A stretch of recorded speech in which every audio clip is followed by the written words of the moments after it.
We're back, baby. We're back. I'm back. I'm back. Oh, shit. Do do do do do do do do do do do do do.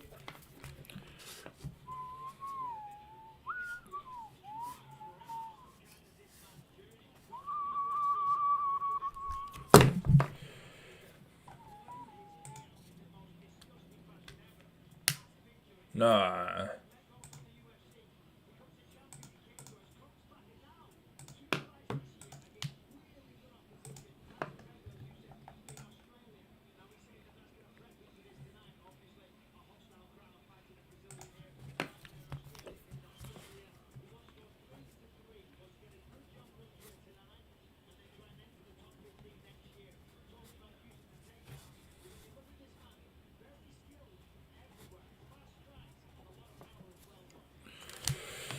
All right. Taking my leave. Taking my leave. I don't want to see. I don't want to see.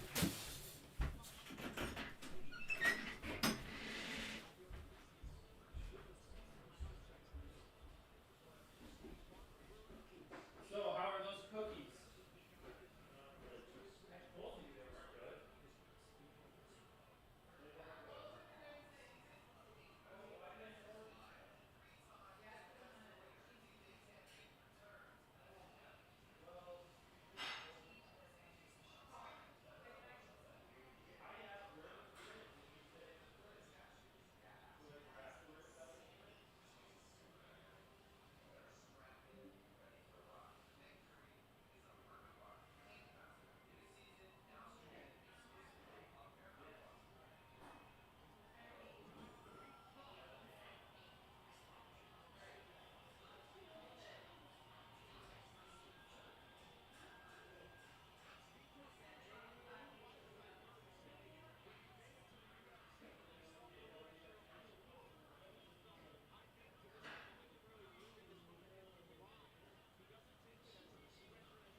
All right, let's go.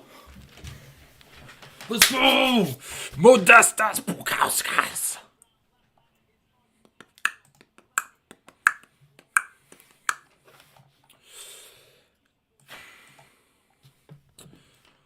Modestas, Bukauskas, the Baltic gladiator son.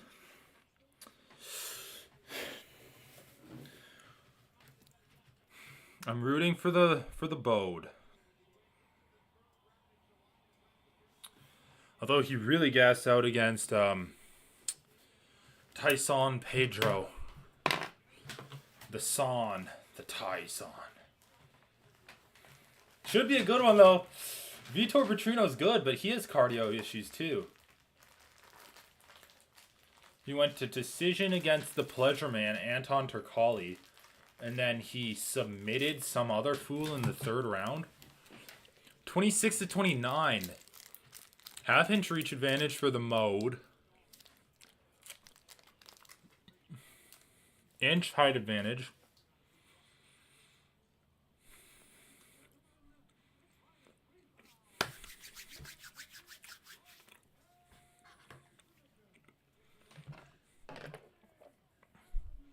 All right, just in time to see the Baltic Gladiator. Had to refresh though. Oh, nice. I haven't missed anything. The Baltic Gladiator.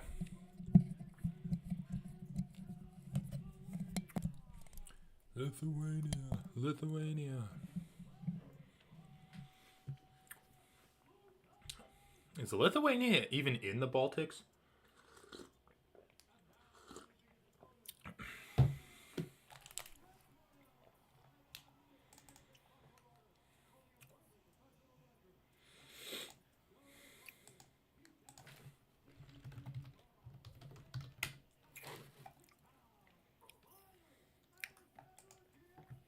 Oh yeah, it is.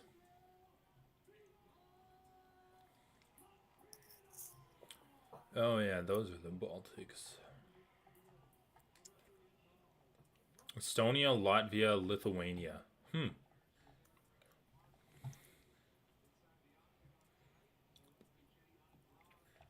What's the etymology of the word Baltic? Hydrogen. Fuck, how would I know?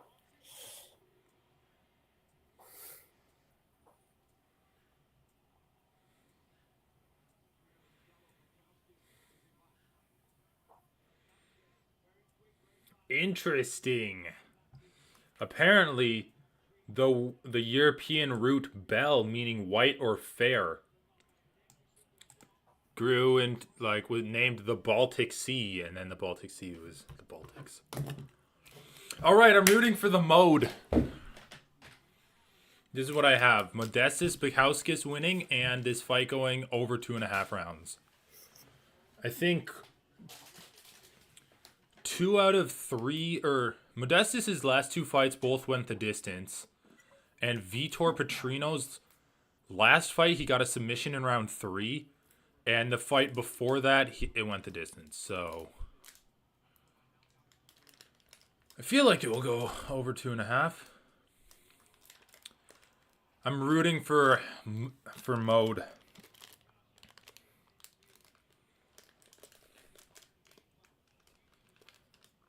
feel like he's gonna do pretty well.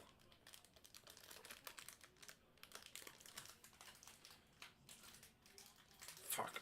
Ah.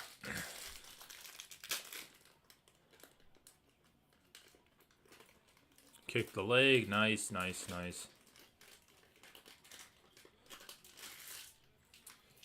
Vítor's throwing up head kicks, but Modestas is doing a good job. First of all, he has both of his hands up, and whenever Vítor throws a head kick, he's always moving. He's not stationary, just eating kicks.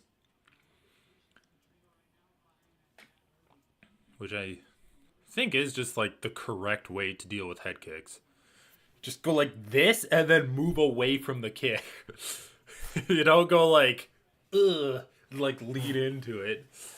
Like what, I guess Poirier didn't lean into it, but Volk did. I mean, both of those guys had only one hand up too, so. Dude, the mode is looking good here. You can see him slip that jab. I mean, he's not really landing anything, but it's defensively looking good. He's actually got a high guard, good head movement, and he's moving around. Oh, he got hit with a jab there.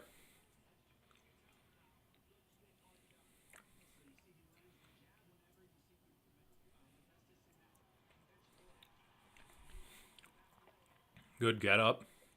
Damn. There was one kick and gets immediately punished.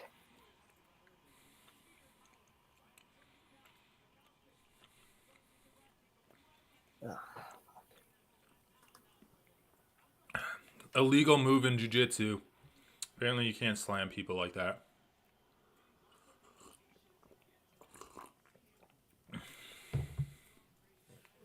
Ugh.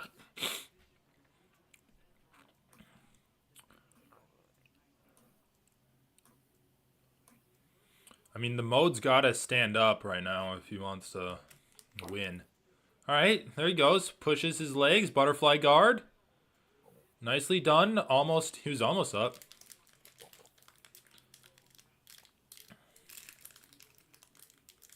Neither guy's really landed anything.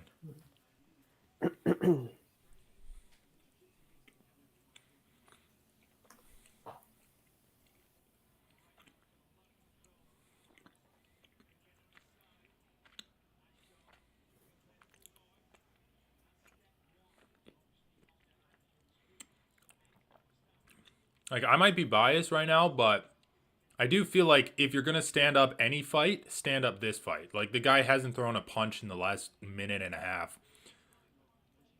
All right, there you go. Goddard just, like, gave him a warning for movement.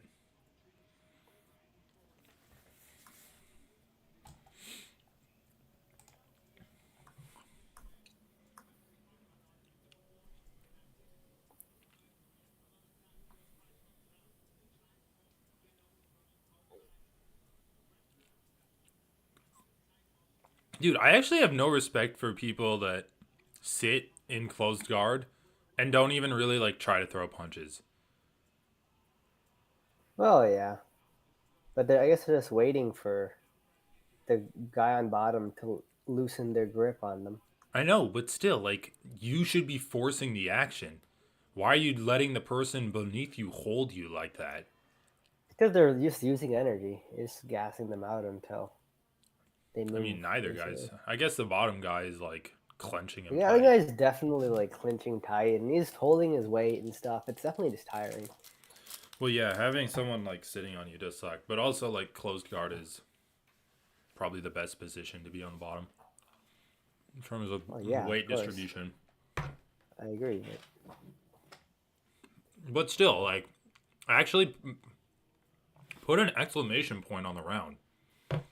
The first thing you should be fucking practicing in MMA is how to ground and pound. Dude, but the mode was looking sharp, but honestly, he didn't really do anything. He didn't do anything. Yeah, he didn't. I mean, Vítor landed one jab that round. And then he was just on top and he landed 0 ground and pound. Like, neither guy actually landed anything.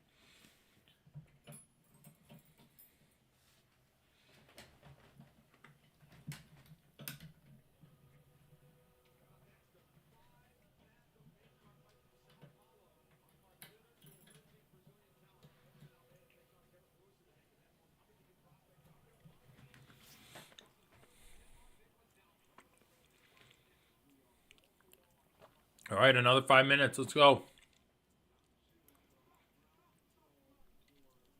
What? What happened? They forgot the mouth guard. The mode forgot his mouth guard. He was going into the mouth guardless mode.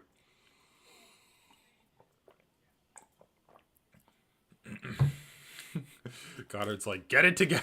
Fucking Get idiots. it together, guys. Yeah, Oh, fair enough. big right hand from the mode. It's the biggest strike landed all fight. Vítor landed. None of his jabs landed. None of his jabs landed except for when he threw a leg kick first. Because he kind of like fucked up Mode's footwork. Dude, Mode's landed a big right hand and then a clean 1-2. His striking definitely looks sharper than Petrino's. Yeah, I agree. But Petrino just looks like he's a little more... Oh! Oh! All right, left hook, baby. Check left hook. Yeah, I don't even know. It was almost just like a jab that he like pushed into his face. No, I think it was check left hook. He switched to the side and landed a hook. Boom. Yeah, I guess. Damn. I mean, Petrino's looking a lot better since his initial fights. Yeah. But he knows how to pace himself better and just play the game a bit better. What a turn of events. Great knockout, though. That was sweet. I like that one. You gotta set up your entrances, even in striking. I mean, is this the exact same punch that... Oh, yeah. That was a nice left hook. Oh!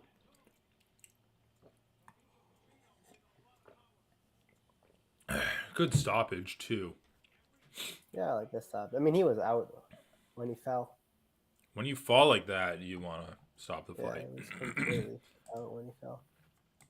He was out.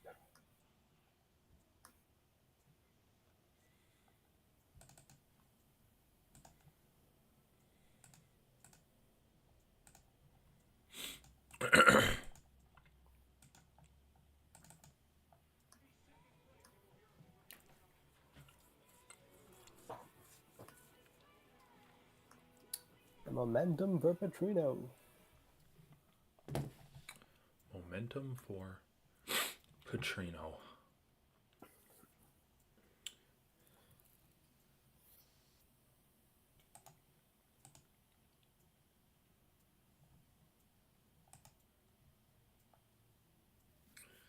Elvis Brener versus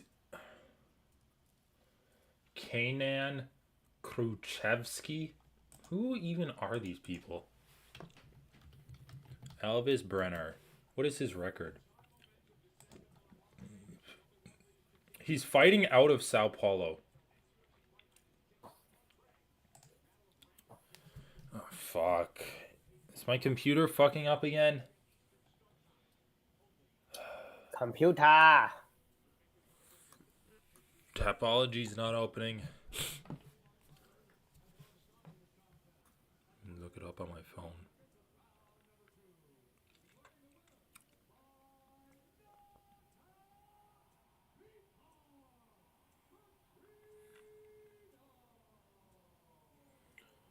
Alright, there it finally went.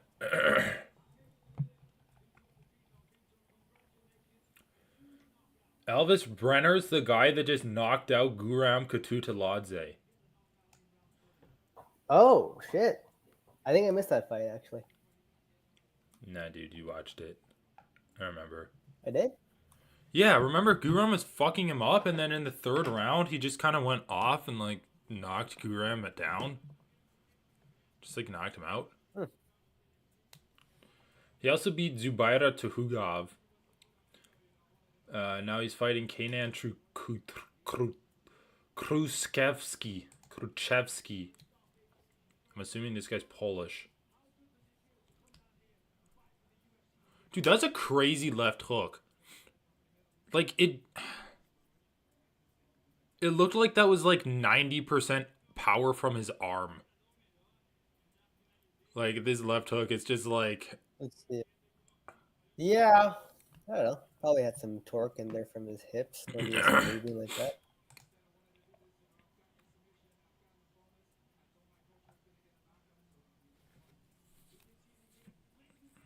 Yeah, finally. I mean, if the guy has power like that, then he can maybe start putting some shit together. I know he's undefeated, but all of his fights have kind of looked kind of bad, but yeah. Nothing wrong with that win. No, that was a good win. So this guy's been fighting. I think he's improving at pacing himself and things like that. Is this guy also Brazilian? His first fights were in Sao Paulo. Kanan Khrushchevsky. I think he is Brazilian. Yeah, he is. I don't know, dude.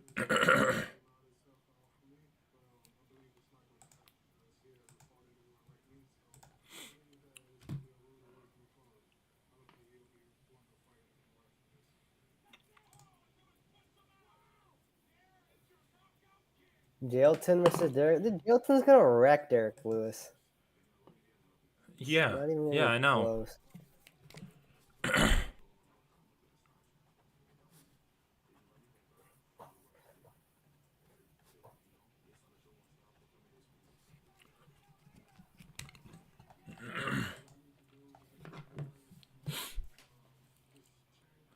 Dude, remember, like, I feel like people have a false narrative in their heads that Derrick Lewis is somehow a good anti-grappler.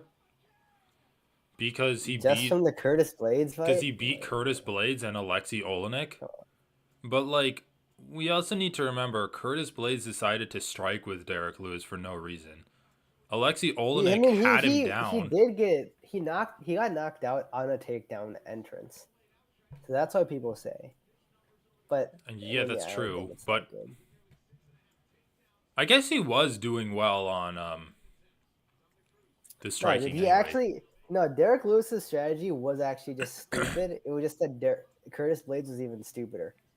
All Derrick Lewis was doing was like standing. He was just waiting for the takedown. Just waiting for the takedown. Like literally hand low for an uppercut and slash takedown defense. Yeah. flashlight knee thing. I mean, but then he gets fucked up by Sergey Spivak. He gets fucked up by Alexei Olenek. Or he didn't get fucked up by him, but he was grappled for the entire first round. Dude, remember when Jailton Almeida fought the Pleasure Man? Like, can you think of a bigger mismatch? That was rough. That was rough. Dude, sure. UFC should keep this guy around just for the memes. The Pleasure Man. He had some good press conference lines. He has a good chin. Oh man, dude, Jailton Almeida's like a fucking shark. Yeah, dude. That guy's scary, dude. That guy actually gives me like Khabib vibes. Like, he just brings. I just fucking would be afraid to fight him, dude. I'd be afraid too. Just like a psycho. Well, he is kind of a psycho because he's basically a light heavyweight that's like, I just want to be jacked and not have to cut weight. So I'm going to go to heavyweight. Like, yeah, I don't care. I'll fight guys that are like 30, 40 pounds heavier than me. Like, I'll just beat him up anyway. It doesn't matter. Dude, this guy's 21-1 with a 20-fight win streak. It's a Russian motherfucker. And now he's like in Sao Paulo fighting a Brazilian.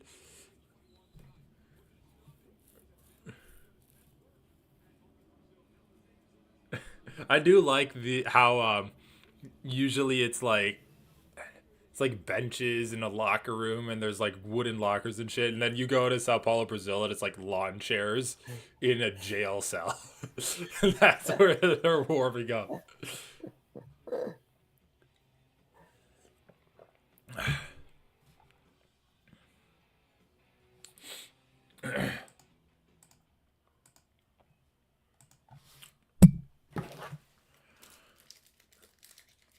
Nah, dude, Derrick Lewis is probably gonna get fucked up. I don't see how he's gonna win. There's nothing he can do. Yeah. I mean, unless he survives Jailton Almeida and Almeida gets like exhausted, and I don't think Almeida has very good striking at all. So,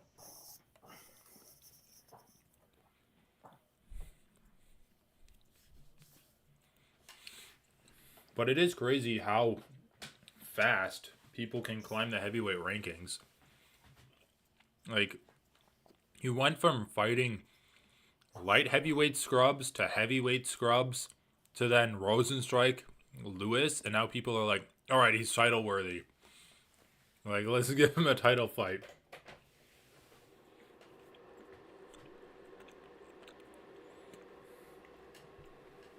All right, dude. I want you to tell me right now, or at least after the main event, 4 new gen heavyweights: Almeida, Pavlovich, Aspinall, Cyril Gane. Which one of them is the best one? Like, which one do you think? I think all of them could be champion, but which do you think is most likely to be champion and like have success in defending the belt? Almeida, Pavlovich, and Cyril Gane? And Aspinall. I mean, they're all like really good. It's an exciting time for heavyweight. I know. I think Almeida just seems the best, though. I don't know. It's so crazy. The thing is, the better grappler is always going to have an advantage because he always has a hard out to anything crazy going on in the fight. Just like grapple fuck you. Dude, remember when this Brazilian guy just like murdered Benoit Saint Denis in Paris? Yeah. That was insane. I gotta like, rewatch that fight. And he's fighting Renat. And he fought so he fought BDS, then he fought, or BSD, not BDS.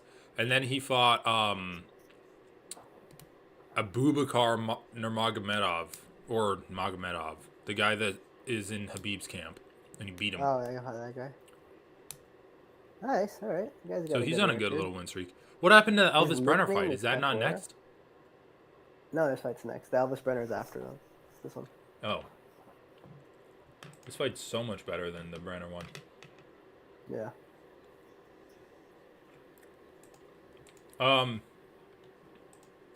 Anyway, but like, Yeah, the grappler has...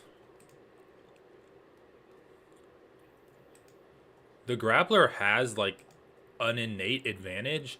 Well, I won't even say the grappler has an innate advantage, but when you have the ability to take someone down, you have an innate advantage. Right? Like, Yeah. it doesn't matter if Yeah. you're a grappler. If you're the grappler in the matchup, you have the Yeah, if advantage. you're playing the role of the grappler. Yeah, sure.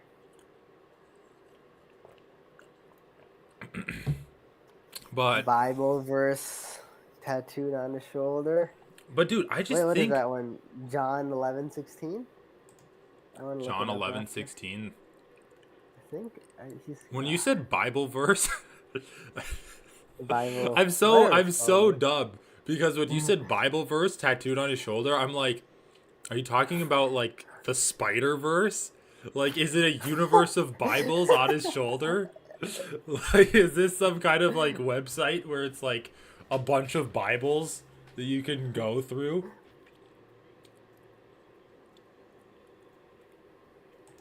But dude, I just look at fucking Pavlovich and I'm like, okay, the guy has an insane chin, like uncrackable chin, as far as we've seen. Like, Curtis Blades hits as hard as any heavyweight.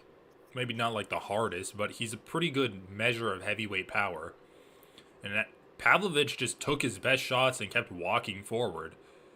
And his power, like Pavlovich has crazy power where he puts down the guys with the best chin at heavyweight.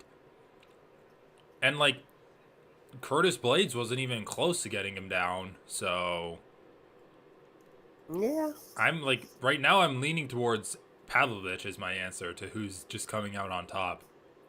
I just think everyone's like, "Oh, the next generation of heavyweights is here." It's like the heavyweight division has evolved so much to now have better footwork and like guys that move like they're middleweights, and then you just have Pavlovich comes trundling out, which is just his like barrel chest and his square Russian jaw. And he's like punch, punch, punch, punch, punch, punch, punch, punch. It's just like single-handedly dragging it back to like the '90s when the UFC was first invented. He's like, what do you mean? I'm just sprawl and brawl. That's the next generation of heavyweight.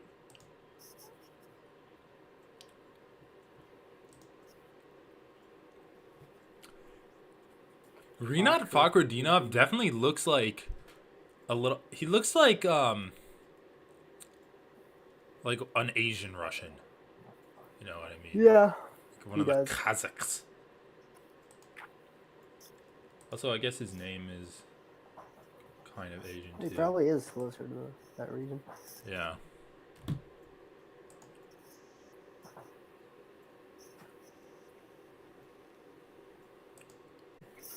I just want to know what verse he has on his shoulder. John 11:16. John 11:16. Let's look it up. I think so, but I just don't know for sure. John 11:16. Then said Thomas, which is called Didymus, unto his fellow disciples, let us go, that we may die with him. Huh. Also known as Didymus. Wait, what the fuck? Bible study tools.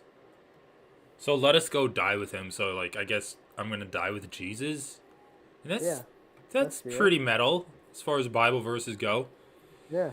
So Jesus was heading back into Judea, a territory controlled by those who want to kill him. His reason is to wake up his friend Lazarus, who has now been dead for several days. Jesus points out. Actually, not a complete sentence. Jesus points out that this delay is not an accident. One purpose is for the benefit of the disciples. The miracle about to happen is the seventh and most spectacular of those recorded in the gospel. The function of those miracles is to act the signs that point to this important truth. Jesus is the God incarnate.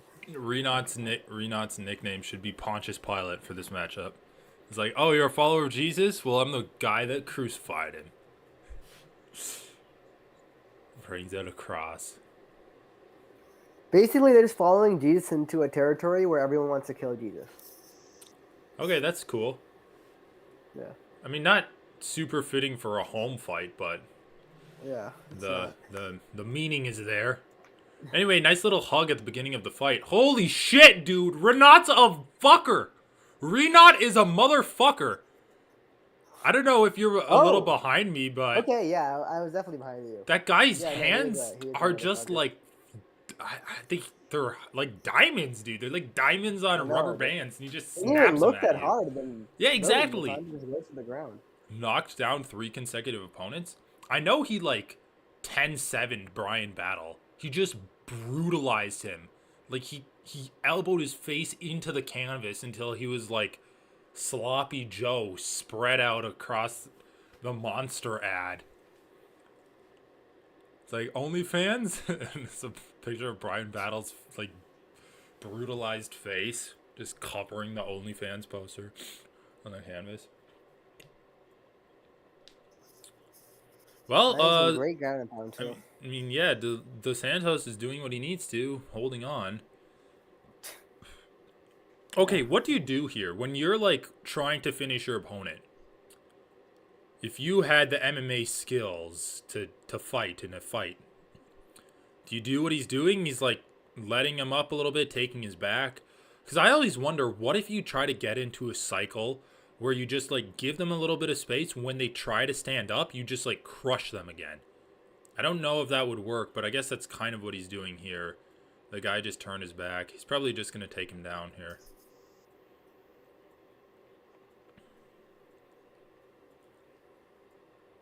Nice. Grapevine the leg. Let's see what he can do with that. Grapevine. Dos Santos did a good job fighting the hands. Is he going to get like a choke from like 3/4 back take? Yeah, I don't think he's gonna get a choke though, right? Now, the angle doesn't seem right, but you don't know his squeeze. Yeah. If he's Oh, confident in it. Oh. Okay. The He's basically got like the Dagestani leg irons, yeah. but on only one leg. Oh my god.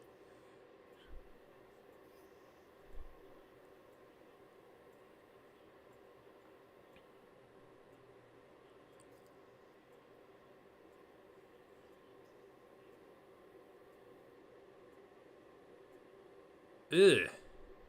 This is okay. Yeah. Oh, okay.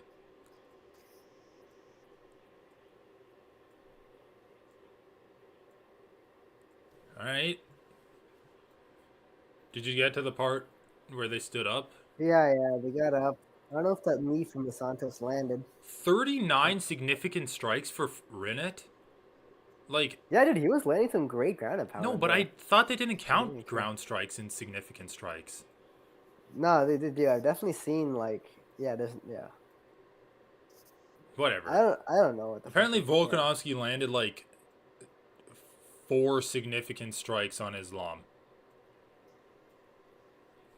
Yeah. Really? I feel like I counted 0. Yeah, exactly. Like, I don't know. I thought. Yeah, But you know what? I actually don't give a shit about those significant strike numbers. They're Well, actually, also like, the disregarded. official fight stats count like leg kicks that were checked and stuff that I wouldn't count. Well, of course, yeah. Dude, the guy in the fucking truck isn't like, oh, that leg kick was checked. I'm not gonna count it. But anyway, it just feels like whenever Renat lands on Dos Santos, it's hurting Dos Santos. Like, he just has like natural power. Also, Yeah, his he shots actually, are like, so much more more accurate than wild. Dosi's. But he is throwing some wild looping overhands that Those- are like missing big. Who? Fakhreddinov. I mean, both of them are. Like, Dos Santos is throwing wild shots too. But I do like how defensively sound Fakhreddinov is. Like, look, he like doesn't actually get hit at all, Yeah. even though he's being a little wild in the offense. He is throwing, like, the way he throws punches is so weird, but it's good. I mean, it's effective. Let's see how his cardio is. Ugh. Dude, he's just laughing at Dos Santos in the middle of the cage. What is going on? That was crazy. That's a weird round, dude. 10-8? 10-8? I mean, what do you like? That's the usual shit. Like, what, 10-8 by whose metric? The current metric? I don't think it was 10-8. Dude, the one good thing about the sport of boxing is how easy it is to score. Yeah. It's like if a person landed more punches, it's a 10-9. If they got a knockdown, it's a 10-8. Like, in this round, the guy got a knockdown. He had dominant ground and pound. And then when they stood up for the last 2 minutes, he also had one-sided striking. Like, he got hit with, like, a body kick. He got hit with, like, a body kick and a jab in the last 2 minutes of that fight. Or of that round. Like, when you add in the knockdown, when you add in the dominant ground and pound, can we not call it a 10-8? Like, I would compare this round to Michael Chandler versus Oliveira any day of the week. The only difference is the order in which things happened. Because in the Oliveira versus Chandler round, you had the competitiveness at the beginning of the round, and then Chandler with the knockdown and the dominant ground game at the end of the round. And that's why the judges gave it a 10-8.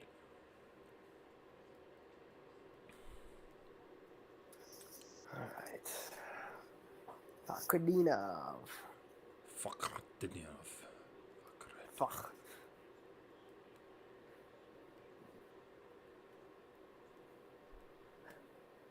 Oh, I saw something slide across the cage. Is that someone's mouthpiece? Dos Santos is fighting with his mouth open. Yeah, I just saw that.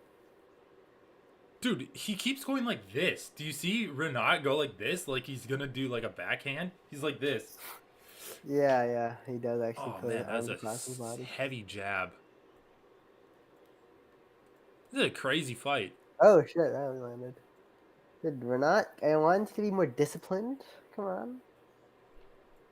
They're both laughing. They're like I want them to both be more disciplined, but I also can't hate on it. If they're both laughing and be like, "Oh wow, that was a sweet punch that you threw." Like if they're both laughing and putting on a super entertaining fight, I really can't hate on it.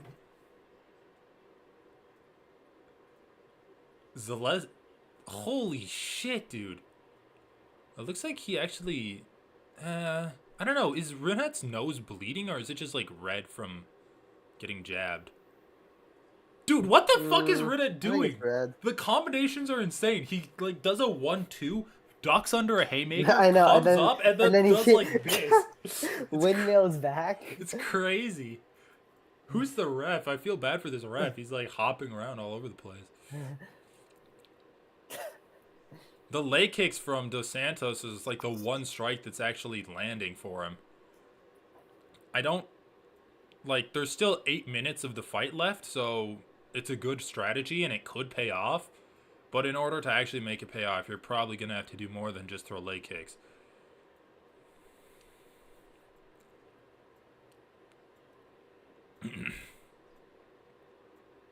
Renat might be getting a little tired here in the halfway point of this fight. I mean, he's been like missing so big. That tires him out so much too. Yeah, he's throwing like wild combinations, and Dos Santos is doing pretty good at avoiding most of them. He does need to check these leg kicks because he's just getting hit with like a lot of them. That's a good leg kick of his own that he just landed.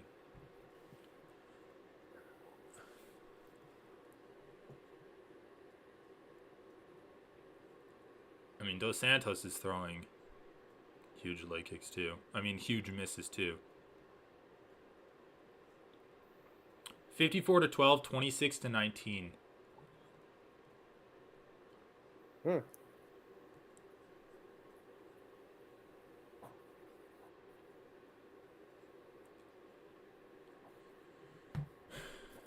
What the fuck? He like jumped backwards and like spiked him like this. Like he's a fucking fencer.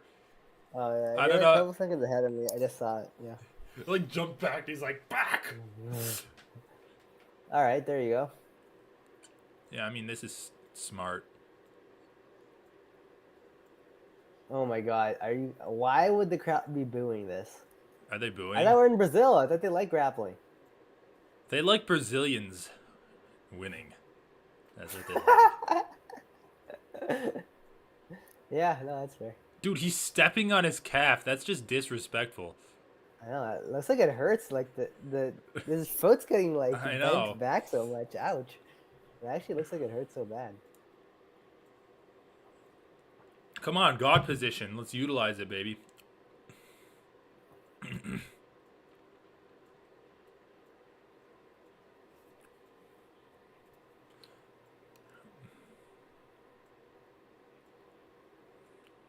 Dos Santos is doing a really good job in fighting the hands. He's not allowing his back to really get taken or allowing Renat to like settle into the God position.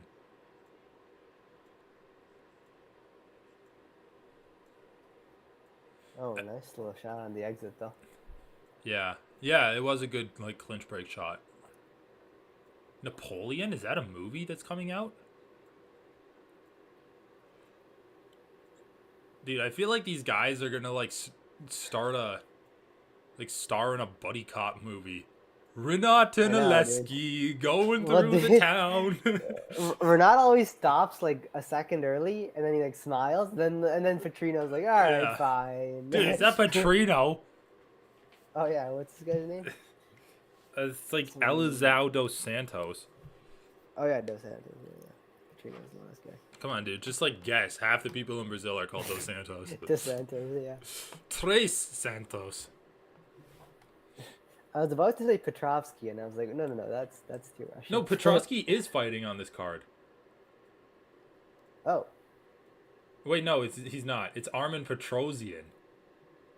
Petrosian is fighting, yeah. Not Petrovsky.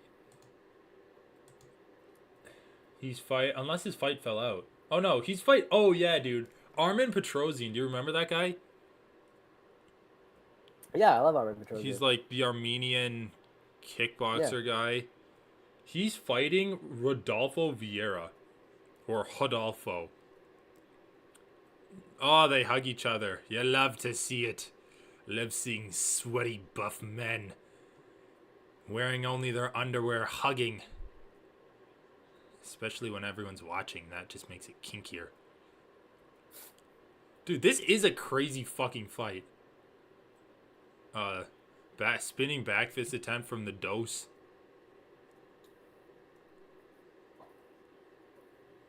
Takedown attempt of his own.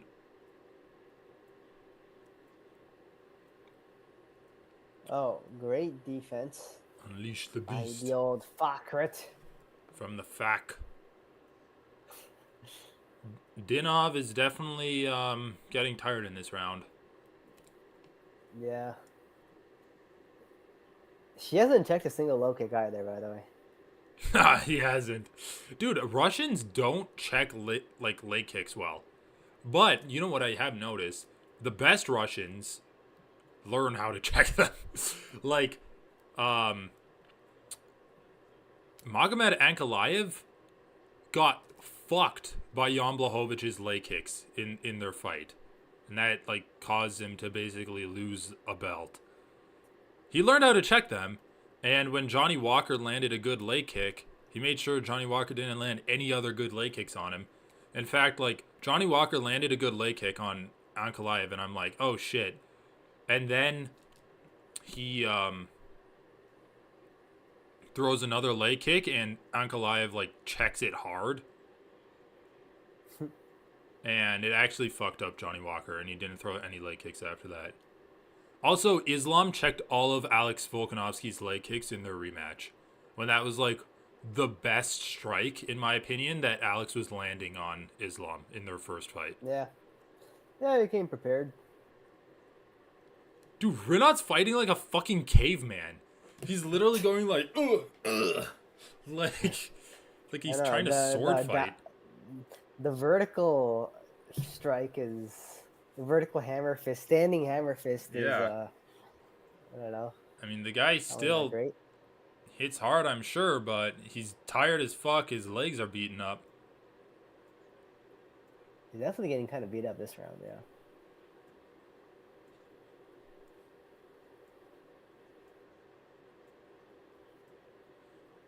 Yeah, I mean, he's still landing hard punches, but You can tell he's tired. He's going for takedowns that really have no chance of happening, and he's throwing more wildly. I mean, dude, who can blame him, though? The pace of this fight is crazy. Yeah, but it was also, I mean, it was Fakhretdinov missing a lot. Well, yeah, it's him fighting stupid. Like, we have to just call it like it is. He's fighting. Like, it wasn't like Dos Santos was pushing the pace and then Fakhretdinov fell behind. No. This is Fakhretdinov's just like. No, yeah, he's inviting the chaos to him. Like, he's just like, let's both stand in the pocket and just like throw stupid shit. Especially me. Because I'm sure Dos Santos' output is lower than Fakhretdinov's. 90 seconds. I feel like he knocked out Kevin Lee and he just wants like another knockout on his record. Ooh! That was body kick. Finally got through for the do-si-do. Oh! Yeah, I mean, round 3, Dos Santos had all the time. 20 fight win streak. Oh, no. 70 seconds.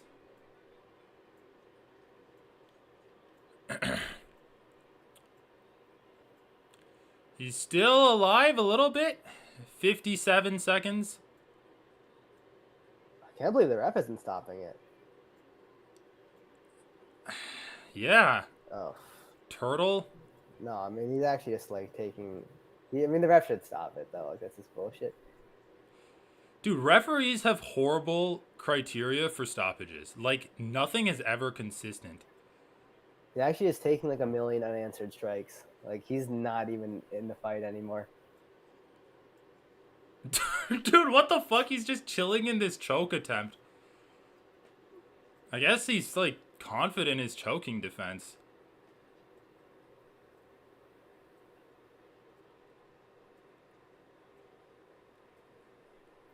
Wow, he actually reversed He does need to fight the hand still, because... Oh, he reverses? Wow. Dude, this fight is insane. Like, Renat made that a crazy-ass fight.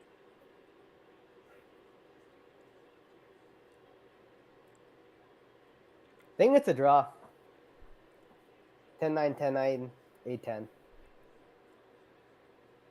But, dude, I don't know how you can call... Like, I actually don't know how you can call round 3 a 10-8 round and not round 1 a 10-8 round.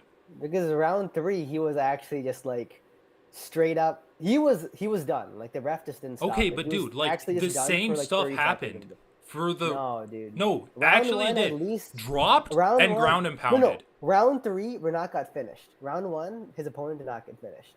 It's not the same. I mean, dropped and ground and pounded for, like, a minute and a half. It's the same amount of time that he was pounding on it. He was still, like, conscious and fighting back. Renat was literally just, like, lying there not doing shit for a solid 30 seconds. I mean, both guys got up at the end of it, right? I mean, sure, but the degree to which you're damaged during the whole sequence matters, right? I think Renat was, like, more damaged. I mean, you can say that, but the effectiveness is both guys got dropped, both guys got pounded on, both guys got back up. Like, you're just trying... But once again, during the whole sequence, how damaged you... How bad you are, how close... I mean, look at the striking number. Right? Just look at the striking numbers. Round 1 was more in favor of Renat than round 3 was in favor of Dos Santos. Okay, I mean, using the striking numbers, you're already kind of losing me a little bit, but... Even if I take these at face value, the shot that dropped Renat was worse than the shot that Renat Oh, dude, you can't say it was worse. Why can't I say? First of all, that's not true. Unable to do any. First of all, it's not true. Move. He was quite literally unable. Anyway, hold on. I want to hear the scores. Let's see though. Let's see.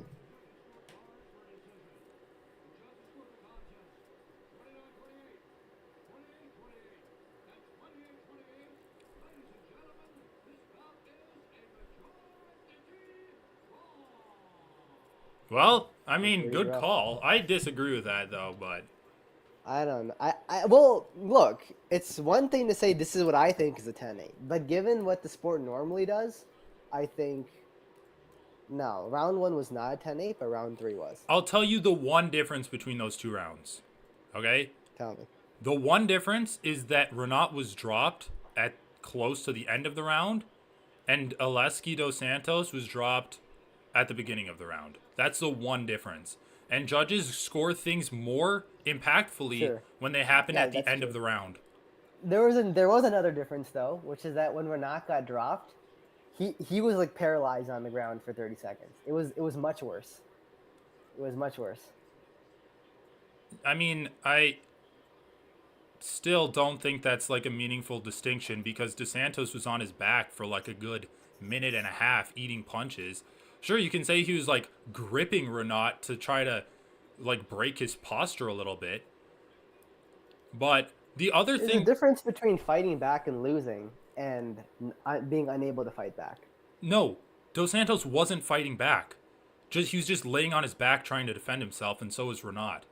I actually don't think there's a difference there. No. Like Dos Santos was defending himself, Renat was not defending himself. That's what I would say. I mean, round 3 should have been a finish. Round 3 was just a finish. Like, I don't think you can say he was eating more shots on the ground and like more clean shots, but ultimately he did defend himself enough to get up to his feet, just like Dos Santos defended himself enough to get to his feet. I mean, it was more just like he wasn't defending himself. The ref just didn't stop it. Eventually, Renat was able to recover and like. Well, yeah, but like in order to survive on the ground, you are going to eat some shots. So you can say like effectively he defended himself. Both guys ate some shots. It's a. Like, I just don't think there's a meaningful distinction I see what you're saying. I do see what you're saying. I guess ultimately, I just come back to the body shot hurt Renat worse. But I also disagree with that because the body shot was the effect of the cumulative damage to the body throughout the fight. So if we're talking about singular shots and scoring singular shots, Renat's probably damaged. I score moments. It's more about scoring moments of the fight. I think if we're talking about the moment where Renat got dropped versus the moment where Dos Santos got dropped, Renat's he had payoff for his ground and pound, basically. I mean, I still just, I don't know, like, I still disagree with... I don't even disagree with you that, I don't disagree with that strongly. I see where you're coming from. Like, sure. I'm not saying that round 3 shouldn't have been a 10-8, but if you're going to score round 3 a 10-8, then why not score round 1 a 10-8 too? Scoring as a whole, though, like, forget the rating system. Whose round was worse? Round 1 or whose round was better? Round 1 or round 3? Probably say round 1 was worse for Dos Santos because at least in round 3, Renat was landing bigger shots on Dos Santos. Like if we're gonna talk, I think if we're talking with proximity to finish, round 3 was closer to a finish. I mean, round 3 was. I guess I thought round 3 was a finish versus round 1 wasn't a finish. So in that sense. Proximity to finish. I know, but like both of them could have arguments that the fight should have been stopped, and both of them. Sure, but like if you're just scoring it in terms of one-way traffic, Renat had greater one-way traffic in round 1 than Dos Santos did in round 3, and that's what we're talking about in terms of 10-8 in one-way traffic. Like I think that is true. One-way traffic-wise, you're right about it. You don't really score rounds in terms of proximity to finish. I'll give you that. In proximity to finish, Renat was way more beaten up in round 3 than Dos Santos was in round 1. I guess, But that's not how you score fights, right? Well, fuck it. I mean, yeah. It's kind of how you It's all the damage, dominance, and duration. And, like, Dos Santos really didn't have dominance in that round. Like, even when he had Renat hurt, like, I don't know. He wasn't able to, like, really do anything except for, like, shitty ground and pound. But also, he was getting hit with big shots, so. I mean, either way, a draw. Effectively, you can say the fight was a draw. Of course, I disagree with it, but. Yeah. Well, you can still say he had a 20-fight unbeaten streak. I think Renat is, like, extremely good, and he just needs to smarten up a little. I don't know why he was acting like a dumbass in that fight. Yeah, he actually, like, his striking was so much more crisp. He should have just slowed it down. I think it was just because he got a knockout over Kevin Lee in his last fight. Like, dude, think about it this way. He fought Brian Battle and just, like, smashed his face into the canvas for 15 minutes. getting like a 10-7, getting a rare 10-7 in MMA, and wins a decision win. Then he comes out and knocks out Kevin Lee in like 30 seconds. It's like, which do you think would be more enjoyable? Just like working like a dog for 15 minutes, just like beating up some guy and no one even really cares about it afterwards? Or like just like landing a nice popping shot and knocking out like a big name guy. Like, I think he just wanted the highlight reel finish. And he almost had it, but then he's kind of just was acting like a dumbass. Yeah, I agree. Okay, what is happening? Okay, Nicholas Dalby isn't fighting next, is he?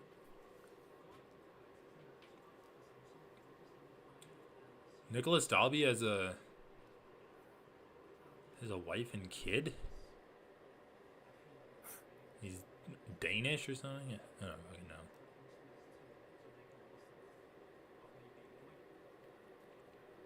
But scoring's also always been so stupid in this sport.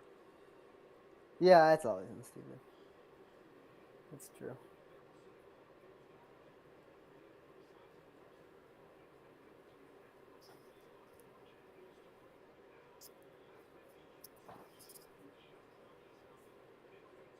Oh, really? That sucks. Petrosian, he always looks sickly, and I guess they finally caught up to him. Dude, he always sits like this. He has the worst posture of any fucking MMA fighter I've seen. He's like...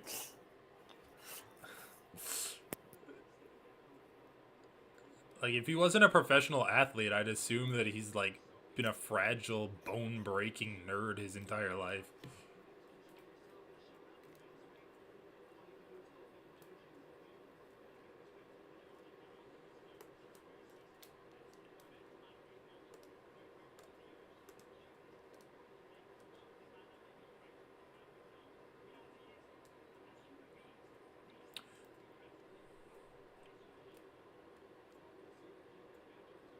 I don't know. The other thing is, like, did you ever watch the Valentina Grasso fight? Like, their rematch? No. No, I didn't. So, apparently well, not apparently, I actually watched the fight, but in the 5th round, Grasso, like, hit Valentina with a good shot, and then she lifted her up and, like, threw her on the ground, and was, like, took her back and was, like, punching her and shit. And Valentina got up and out of it. And the judges scored it a 10-8 round for Grasso, and that's what made the fight a draw. Something like 2 out of the 3 judges scored it for Grasso. And so the fight ended up being a draw because of that 10-8. And people were pissed about it. But I'm like, you know, like in your argument, like, sure, it wasn't really one-sided, but like you can argue it was close to being a finish. But we just need to make these things more consistent across how judges are scoring it, because I feel like each judge is going off of his own set of criteria. Definitely. At this point. I think after that fight, there was like something, and then there's some story that was like there's some training people they're doing the judges have to do now for what is a 10-8 round.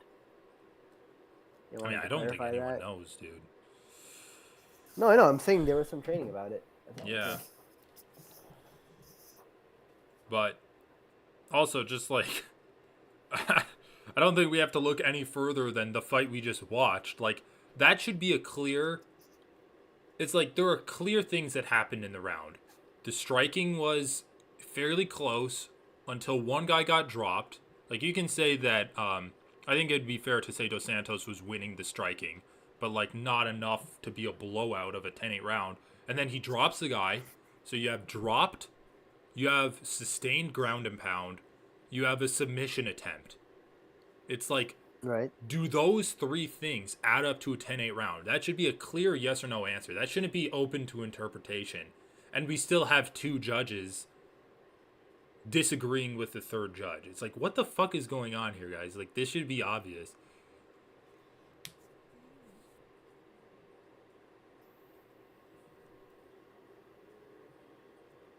What was the UFC 293 fight that's like everyone was like that should be a 10-8?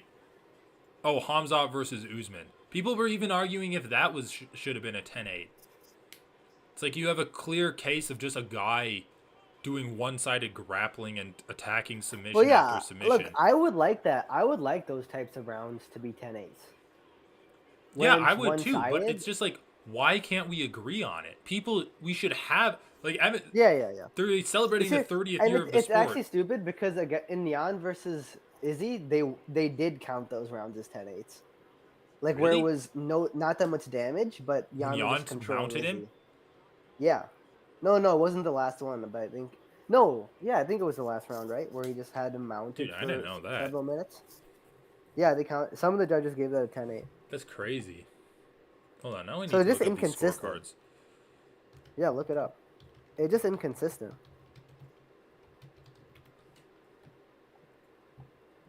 49-46, 49-45, 49-45. You're right.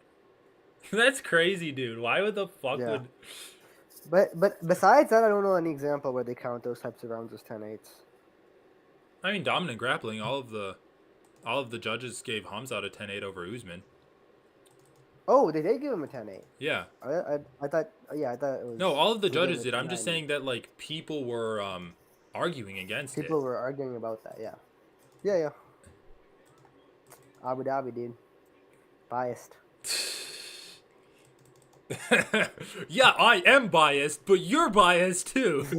That's gonna be my new defense against it. It's like, where did you get these facts from? I reported them. They were reported on this show. It's like, these facts were reported. By who? Who's your source? They were reported by me.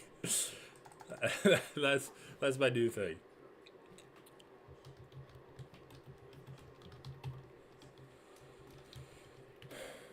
The Usman fight was stupid too because all of the judges, like, there was no consistency over who won which rounds. All of the judges gave Khamzat a 10-8 round 1. And then one judge said that Khamzat lost the other 2 rounds. And then the other 2 judges both gave Khamzat different rounds. So one of them said that Khamzat won round 2 and the other said he won round 3. Honestly, that fight probably should have been a draw. Yeah, I can see that. How do you feel about this? Let's say instead of going like, Judge A says this, Judge B says this, Judge C says this, and then we say whoever gets the most votes wins the fight. You say, Judge A scored it a 10-8 round 1, Judge B scored it a 10-8 round 1, Judge C scored it a 10-8 round 1. So that's like, Khamzat wins that round 10-8. And then for the second round, you're like, Judge A gives that to Usman, Judge B gives it to Usman, Judge C gives it to Khamzat, so Usman wins that round. And then you also can say it for the third round, which also 2 out of the 3 judges give it to But that Usman. is actually what they should do. Like, I had never understood the idea that you aggregate all the scores and then you take the majority that way. Right. I feel like you should just score the majority per round. Because then there's like, less the variance, rounds that right? are the controversial ones will be averaged out. And so if you have like 5 controversial rounds, then they would be averaged out rather than like one judge saying like 49-46 this guy and then 49-46 the other guy. It would always be like 40. Yeah. Always be like 48-47. But it is weird because it would change the outcomes of the fights. So if you actually look at the Cejudo fight, Cejudo versus Aljamain Sterling, if you do it that way, Cejudo wins. Because, like, just the way that it worked is weird. And then if you aggregate it this way, then it's a draw. But, like, I don't know, maybe it should be that way. Because all of the judges gave Khamzat a 10-8 round 1. Then Usman wins round 2, 2 out of 3. And then Usman wins round 3, 2 out of 3.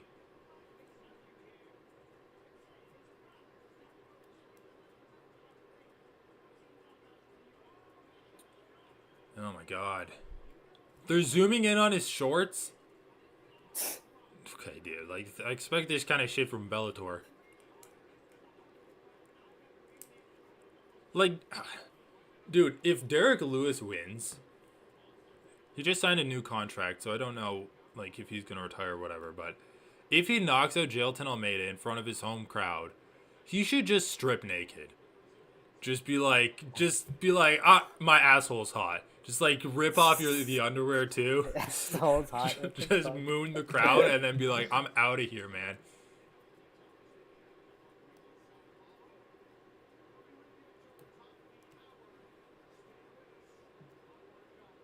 Like how you just can't top what he did. He's got to keep thinking of like more and more extreme ways to celebrate.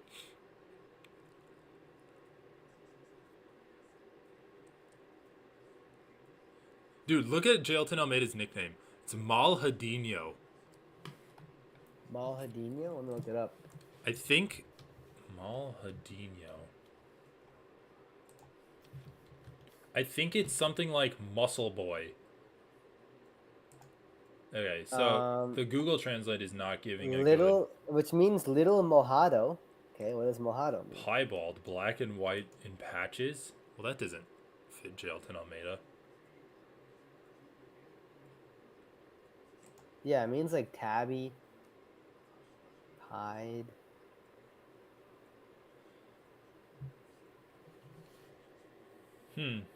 Yeah, I don't know. Like pinto? I think that's one. Mojado means pinto. Well, what I heard is that like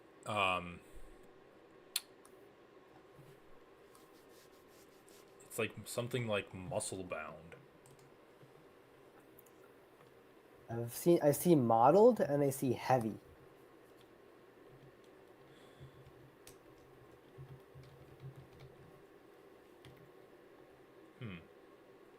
Malhadinho is the nickname given to him by his coach. As a boxer, his coach was nicknamed Malhado, so his coach calls him Malhadinho, which means little Malhado.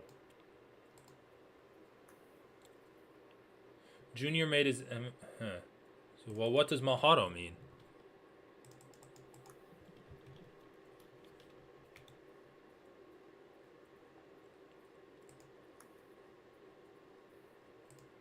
That's what I'm saying. Mojado means Spotted? modeled. Like spotted, yeah. Like a tabby is cool. Spotted, I guess. Maybe his coach was spotted. Imagine just inheriting your nickname from your coach. That's like the worst way to get a nickname. It's like your coach had a cool nickname that fit him. We're going to call you his nickname, but add Junior to it.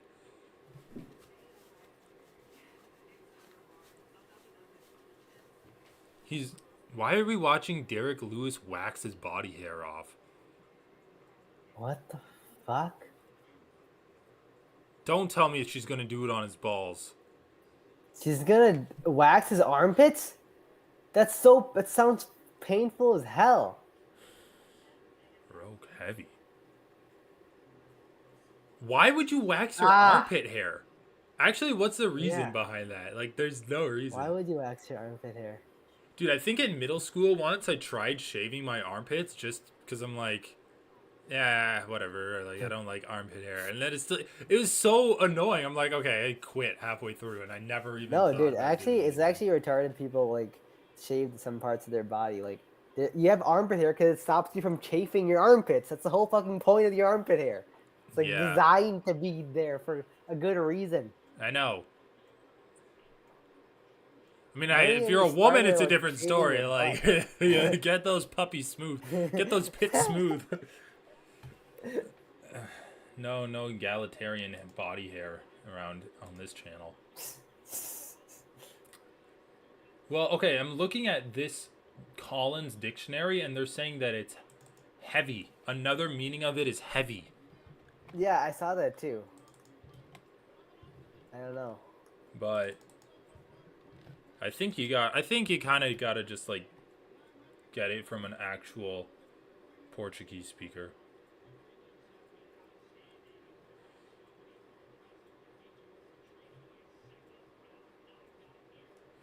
Rock, maybe? Anyway, you want to take a break until this main card starts? We have like 15 minutes. Yeah. Oh, yeah, definitely.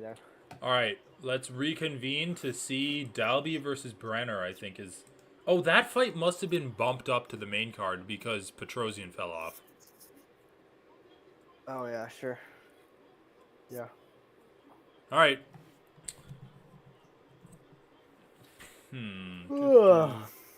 Dude, is there anything good on Magic Online? Oh, I haven't checked.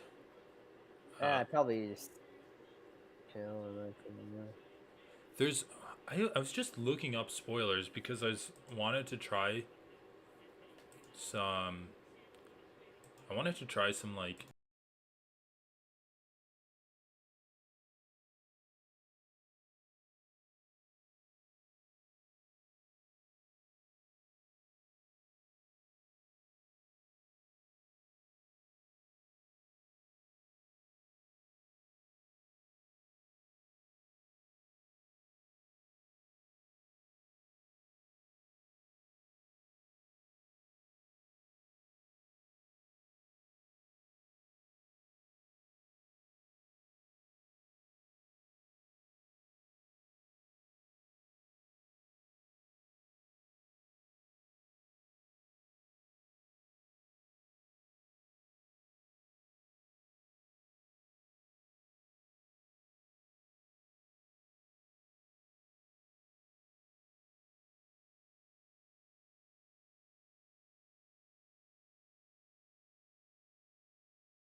going on, boys?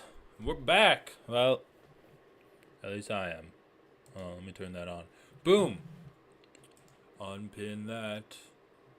Unpin that, boy. Alright, main card predictions time. I think I'm just probably going to go with all of the favorites, but let's take a look. So, Vieira versus Petrosian is off. Oh, Cracked Costa versus Abus Magomedov. Abusupian Magomedov. Interesting. Rodrigo Nascimento Ferreira versus Dontel Mays. I know who Dontel Mays is, but who the hell is... Let's see. Dontel Mays. His nickname is Lord Kong. It's not a very good nickname. He's fighting Rodrigo Nascimento Ferreira. So Rodrigo just beat Ilir Latifi with a split decision. Tanner Boser with a split decision. No contest against Alan Badeau. But I think he beat him. Yeah, he TKO'd him in round 2, but I guess it's over to no contest for some reason or other. Then gets knocked out by Chris Dorcas. And then fought Dontel Mays. Man. I think this fight's gonna suck. I'll go with Nascimento. I think he's gonna win by decision. Yeah, I think he's gonna win by decision or knock him out. Dontel Mays is only 31. He's so bad. Holy shit! I can't believe he's only 31. That's crazy. All right. So I'll take Elvis Brener by knockout in the second round. Then I'll take Abus Magomedov by decision over Cracked Costa. I think the wrestling's gonna be good, and I think he's gonna beat him up on the feet. And I'll take him by decision over Cracked Costa. And then I'll take Nascimento Ferreira. I'll take Gabriel Bonfim over Nicholas Dalby by decision. I think they're gonna wrestle fuck each other, and Gabriel's just gonna outwork him. And I'll take Jailton by a round 1 TKO on the ground. So that's all favorites except for I'm picking an underdog in Abus Magomedov. I'm not high on Cracked Costa yet. I don't think it's very good. I don't think his control and ground and pound is nearly good enough. But he was able to put it together against Mikhail Oleksiejczuk. So that was actually a pretty good performance.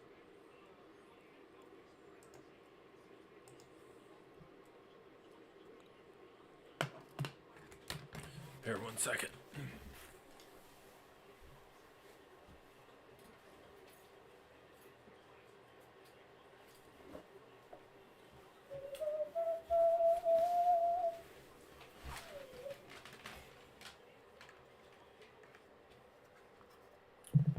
Kanan Khevki. Very Polish sounding name for a Brazilian MMA fighter.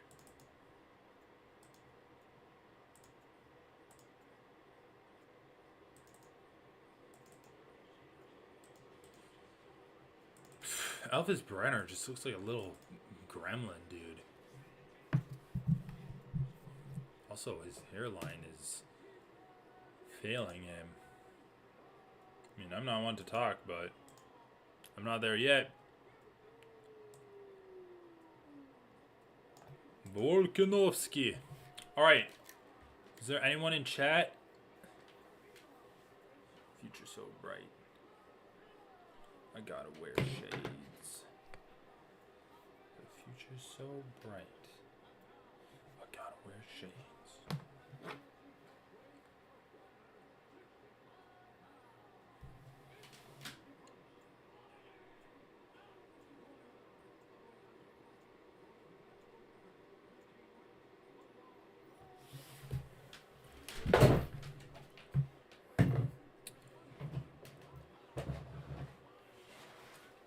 right, main card time. Chat, how are the glasses? Shit.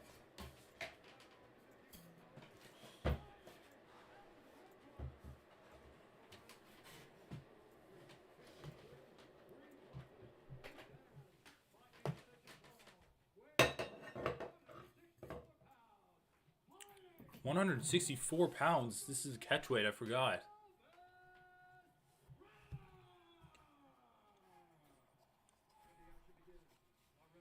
Alright, Chad, how are the glasses?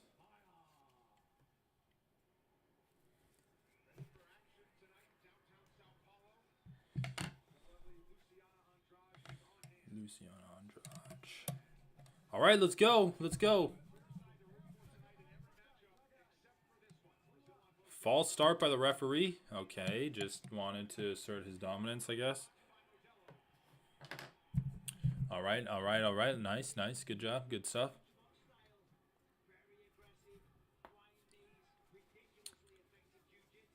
Good leg kick from the Bren.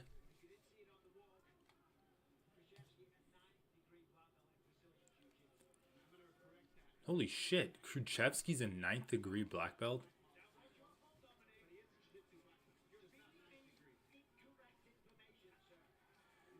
Good kicks from Brener so far.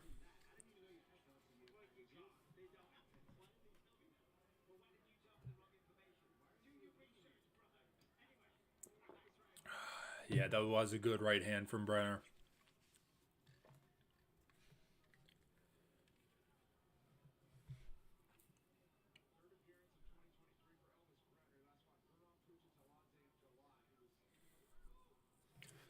Yeah, the Graham fight with Brener was insane, dude.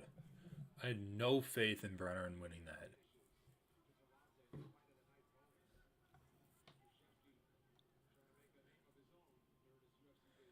Leg kick from Brener. All of his kicks have been landing. They've all been good. Brener's throwing a little wild, man.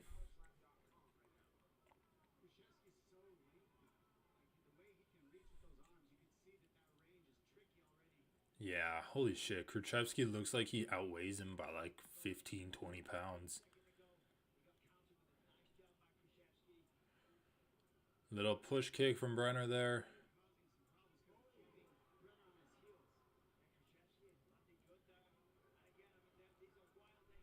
And that was a good left hand from Brener. Brener just looks like he doesn't exactly know what to do here, which is why he's throwing a lot of kicks.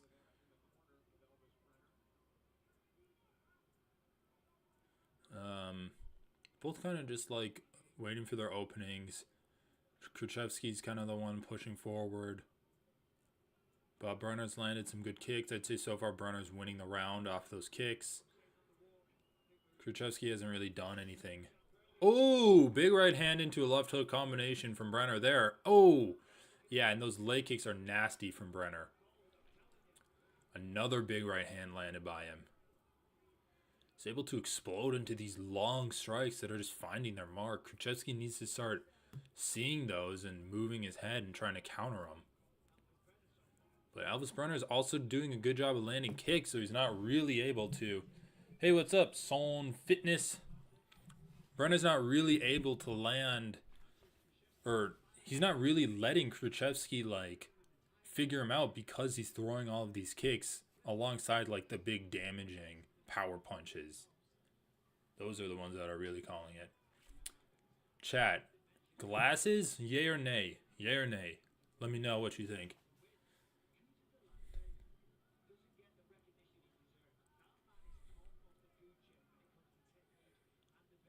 Yeah, they're talking about Kutute Ladze and how Brener did well against him. He is really good. And I thought he was winning both of the rounds until he got finished in the third by Brener. Brener just had a little bit more gas in that fight. And I wonder if he missed weight in that fight.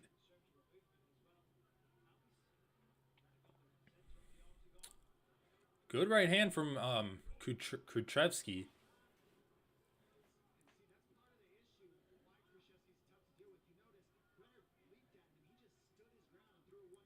Oh!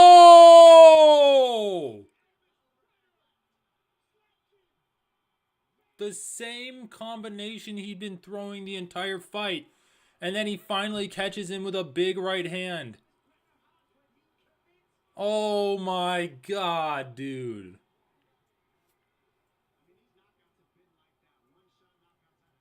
Holy shit.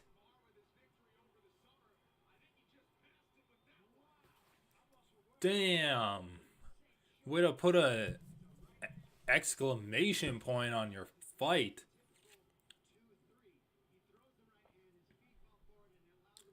No, he just like blasts in there with a right hand and then he would finish the combination with a left hook or a leg kick. He's done that right hand so many times. Oh yeah, it was the left hook. It was the left hook. It was the exact same combination he threw earlier in the fight. The guy just didn't take it on the chin and he took it right on the right here, right like behind the ear. Boom. Tough on the temple and put him down. Oh, it was right on the ear. Holy shit. Just shut his lights off. I mean, dude, he's thrown that combination at least once before, that exact same combination, and he was leaping in with that long overhand right.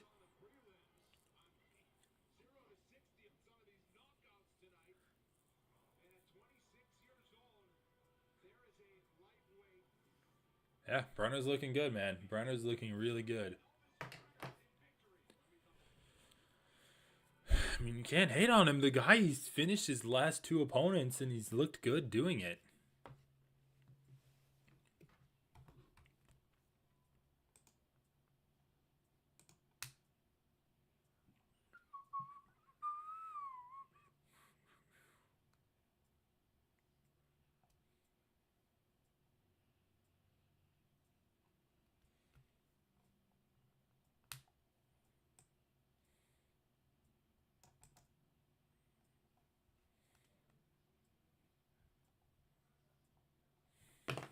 All right.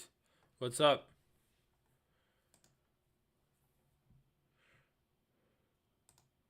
Well, you missed the first fight of the main card.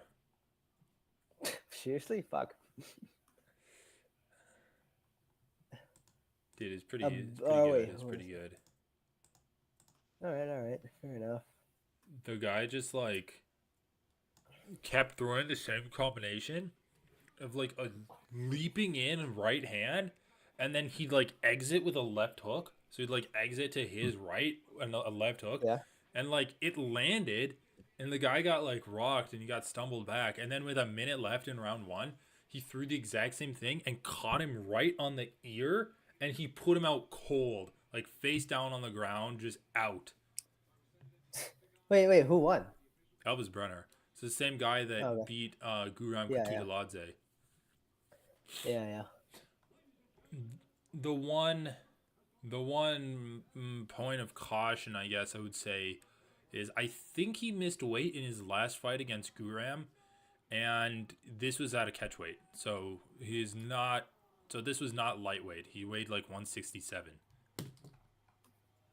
So I don't know if his power is going to really be the same at lightweight.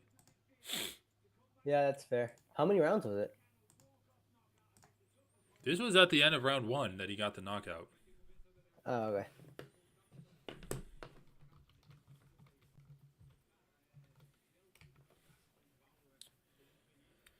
Elvis Brener.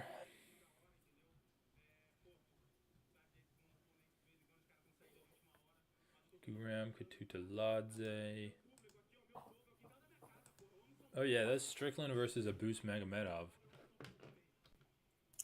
Yeah, Boost was such a disappointment against Strickland. Well, he's fighting again tonight. Let's see if he can redeem himself. Yeah. I actually think he's probably gonna.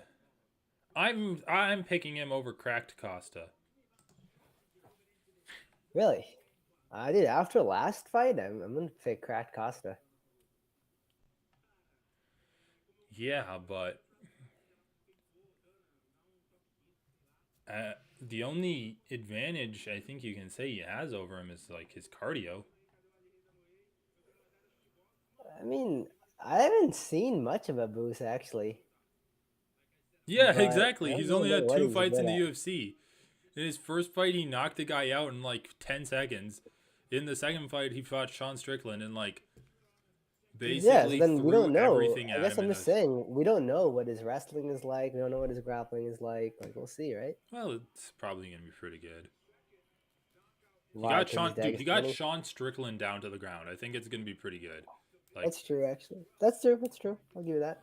obviously his cardio wasn't able to hold up because he went balls to the wall in round one. Dude, they're not. They haven't bleached their hair. It's Charles Oliveira's team, but they still have the dark hair. Kind of Yeah, sucks. I guess. Well, they usually bleach it. What, like fight week for a Oliveira fight? I guess it's just for Oliveira.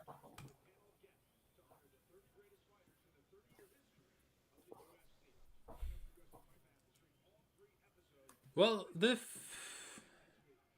crowd's been a little better this time than it was last time. Dude, this Ultimate 30 all-time roster thing is so dumb. They're just like, these are the top 30 people in the world. Or I guess in the UFC. Over the last 30 years, or what? Well, the UFC's 30 years old, so yeah. Yeah, like that's what I'm saying. Like, is it all time or just current? Yeah, all time. I mean, whatever. They're just like shining a light on stuff, but I just want John Jones to come on and be like, "Fuck you, DC. Get the fuck out of my chair."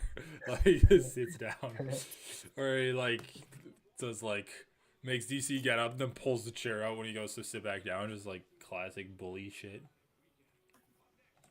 Dude, I need Guram to fight again.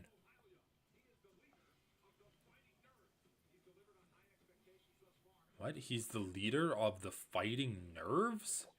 Did I just hear that right? The Fighting Nerves. I didn't hear it. Dude, he is Brazilian Stevo though. He's Brazilian Stevo. He is Brazilian, He Steve. look. It's uncanny, dude. What the fuck?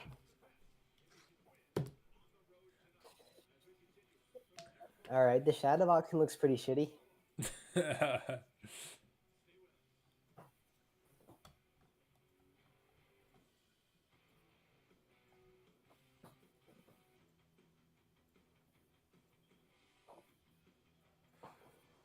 Dude, all of these ESPN songs they're playing are like shitty covers of good songs. All right, new mechanic in the cards. Discover. Exile the cards from the top of your library until you exile a non-land card with mana value 5 or less. Cast it without paying its mana cost. Oh, so it's like a fix on Cascade. What is it? It's Cascade, basically. But how's it a fix? Exile cards from the top of your library until you exile a non-land card with mana value 5 or less. How? Cast Okay. it without paying its mana cost or put it into your hand. So I guess if you exile an X spell, you can. I guess the fix is that you can't build your deck the way like You can't. Living End or Rhinos Yeah, does in you Modern can't do because that, right? yeah, because you would have to have no cards less than less than 5 mana basically. Right. None of your cards could be less than 5 mana, so that would be And even worse basically. I don't think it would even. Would it work if you don't have a mana value on your card and it's like the mana value? Yeah, I think so. Because it's still mana value 0. Because then it's still, or I guess it's, oh, because is mana value different from mana cost? No, I guess it's the same. Yeah. But it is still a fix to make all the cards be greater than 5 CMC instead of 3. Or Yeah. instead of. Yeah. And put it into your hands nice. So at least you're going to draw a card. Yeah.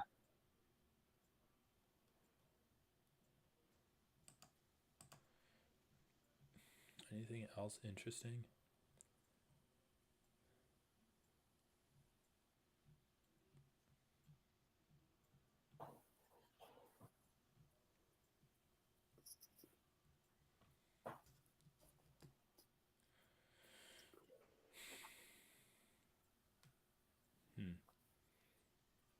Doesn't look like there's anything that cool on here.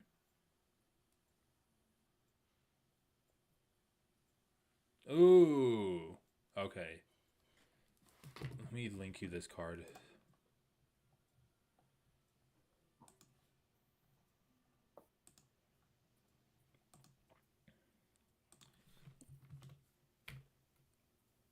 I think this might be worth putting in Neheb. No, show me. So bad.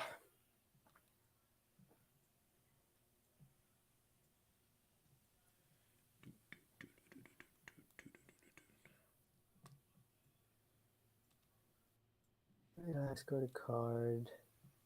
Okay. Oh,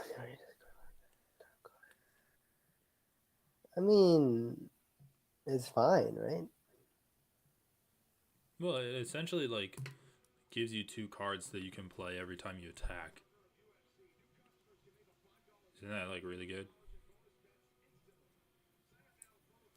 Yeah, it gives. Yeah, the second ability will trigger twice. That's true. Yeah. Yeah, I guess for 2 mana it is pretty good, and plus some counter. Yeah. Plus the beauty about that deck is like if the card doesn't work in every circumstance, you can just discard it. Yeah. That's true.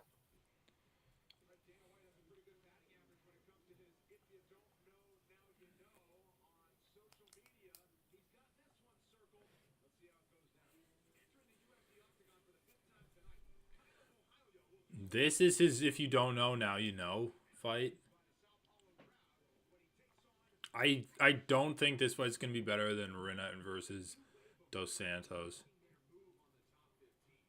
Dude, by the way, I think that the commentary team like is told to always mention whenever a fighter comes out of the contender series.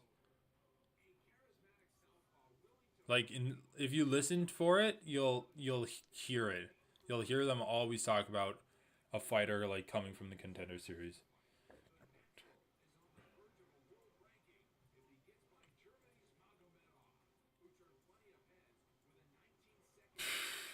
The fuck?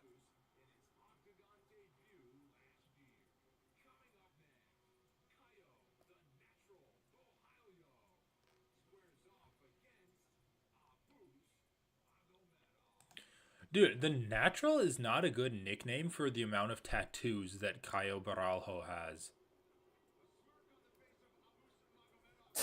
Like, It's natural. yeah, I'm a fucking badass that has tattooed on my face. Live free or die. My nickname is the Natural.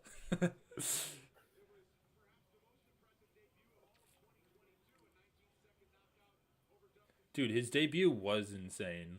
Like, it was so good.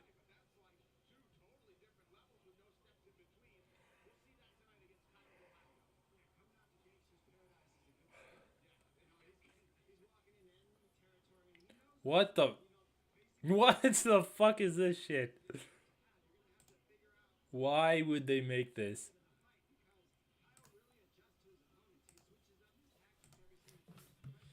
Actually, what the fuck is this card, dude? This is like an unglued card or something.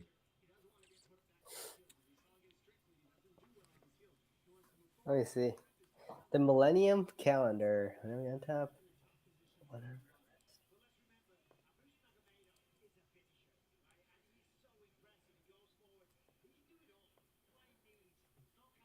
What the fuck? I know, it's hilarious. Let's see. Okay, so let's say you untap.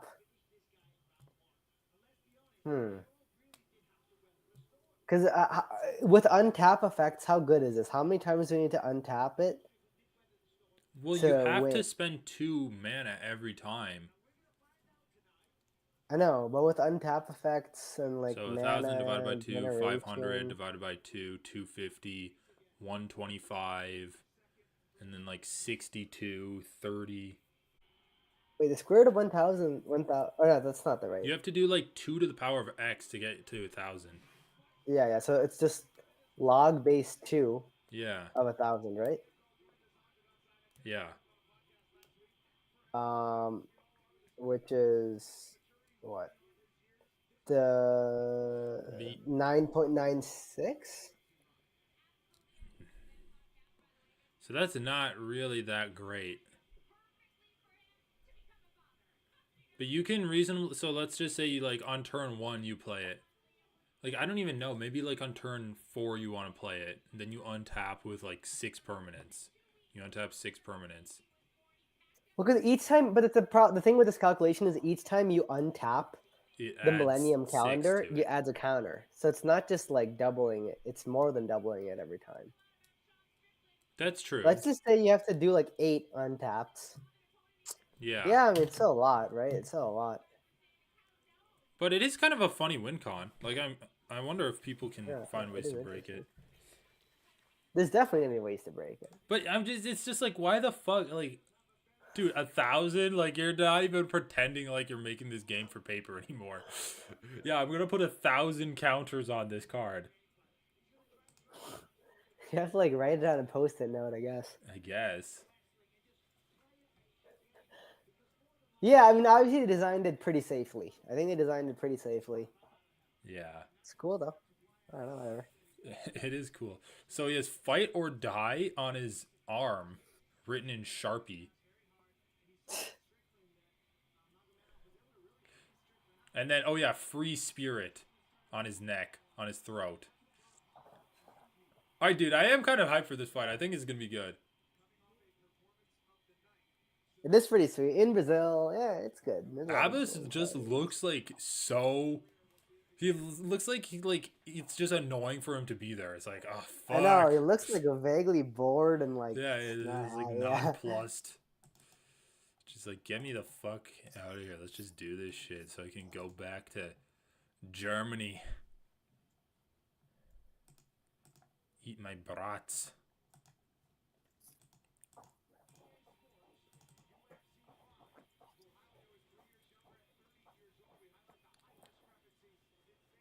Six two, 3, so 4 inches in height, 3 inches in reach. Dude, speaking of height, did you see that clip that's going around of Ron DeSantis getting called out for like wearing lifts in his boots? I just saw the Vosh thumbnail. The Vosh video was not as good as the Majority Report did a video on it, and it was actually like pretty funny. Like, they went through... I mean, so I guess someone made a TikTok, and then he goes on that Patrick Bet David podcast, and the guy is like such a Trump cocksucker that he like calls DeSantis out on it, and he's like, "Why haven't you seen this TikTok?" And then he's like, "Your marketing team isn't good. Like, you should know this." And DeSantis is like, "These are just regular boots." And then the guy gives him a pair of shoes. He's like, "Why don't you wear dress shoes or sneakers?" Because, like, are you hiding your height? Like, why don't you wear this? That's so condescending. No, it is. Like, and it's so awkward. And DeSantis is like, "Well, I do wear sneakers when I work out." He's like, "Here, I bought you a pair of sneakers. Put them on." Like, he pulls out a box with shoes in it, and he, like, puts it on the table, and Ron immediately is like, "I can't accept gifts. It's like immoral if I accept gifts." Oh, right.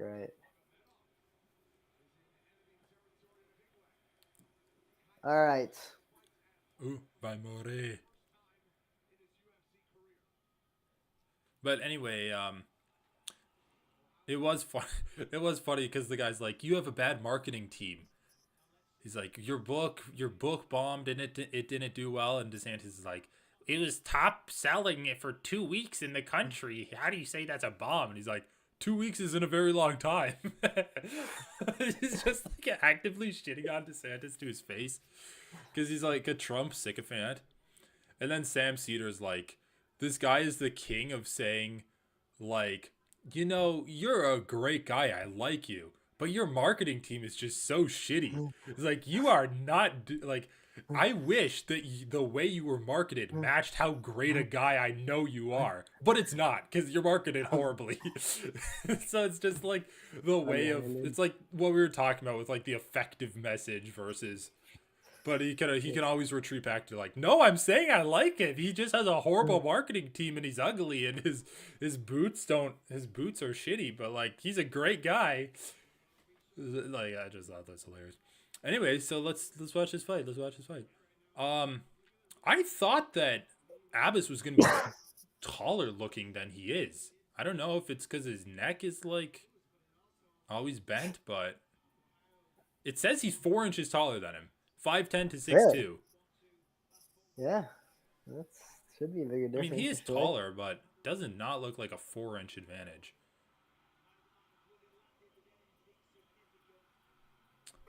All right, let's see what Abbas learned from his last fight. What do you think? What do you think so far?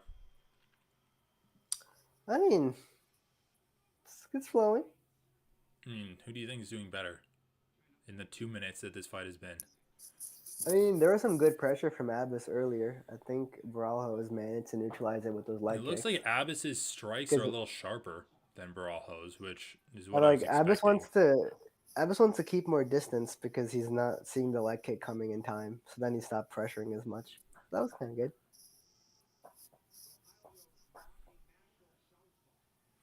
Not a natural southpaw, but he's southpaw. What does this mean?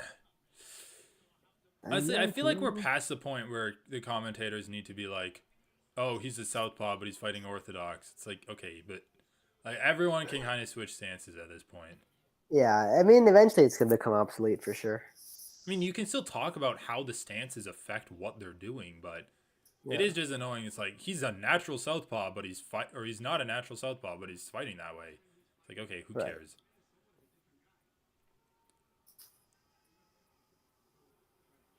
The fuck? Abbas is a crazy motherfucker, dude. It looks like he's trying to land that front kick to the face. Like, he keeps throwing it to the body. Dude, Abbas already looks like he's tired. It looks like he's just throwing way too much in all of these shots. No, yeah, it's just I thought he paced himself a bit better this fight, but yeah, he does look a little He slower just throws already. all of his punches so hard, but I don't know how, like, he got through the regional scene unless he knocked everyone out in the first round. Oh, What time are you at, by the way? 115 now. 1:15? Shit. Yeah. You're like 30 What seconds are you ahead at? of me. What the fuck? Refresh after the round, I guess, All because right. I'm the one who's ahead. So.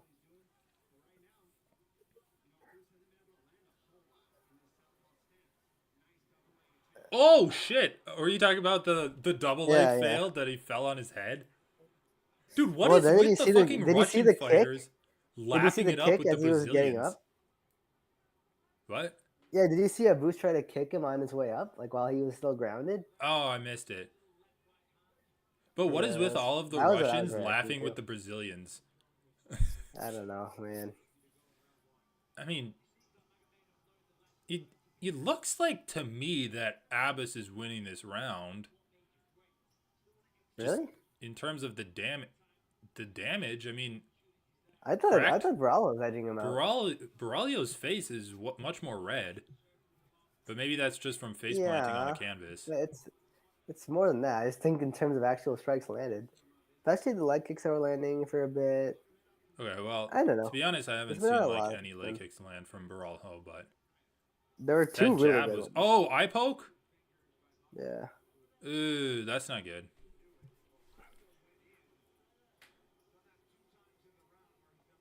Dude, why are you even calling a physician? Like, what is a physician gonna do? It's actually just stupid. Oh yeah, how Ugh. are medical labs going? They're good. I'm still working on different applications too. Mm. Casting as wide a net as possible, but done with a lot of them. So just waiting California, now. baby. Yeah, be nice. You want? How is California? Pretty shitty. Wouldn't recommend. Dude, I don't know. It's fine. What do you want? It's fine. Dude, yeah. Actually, though, I think like a lot of the criticisms are way overblown. Like, I don't really understand what people are talking Did you about. hear Elon Musk talking to Joe Rogan? He said that San Francisco's like a zombie apocalypse with homeless people and like druggies. Yeah, it's not. It's actually like insane how politicized it is. Like, it's not nearly that bad.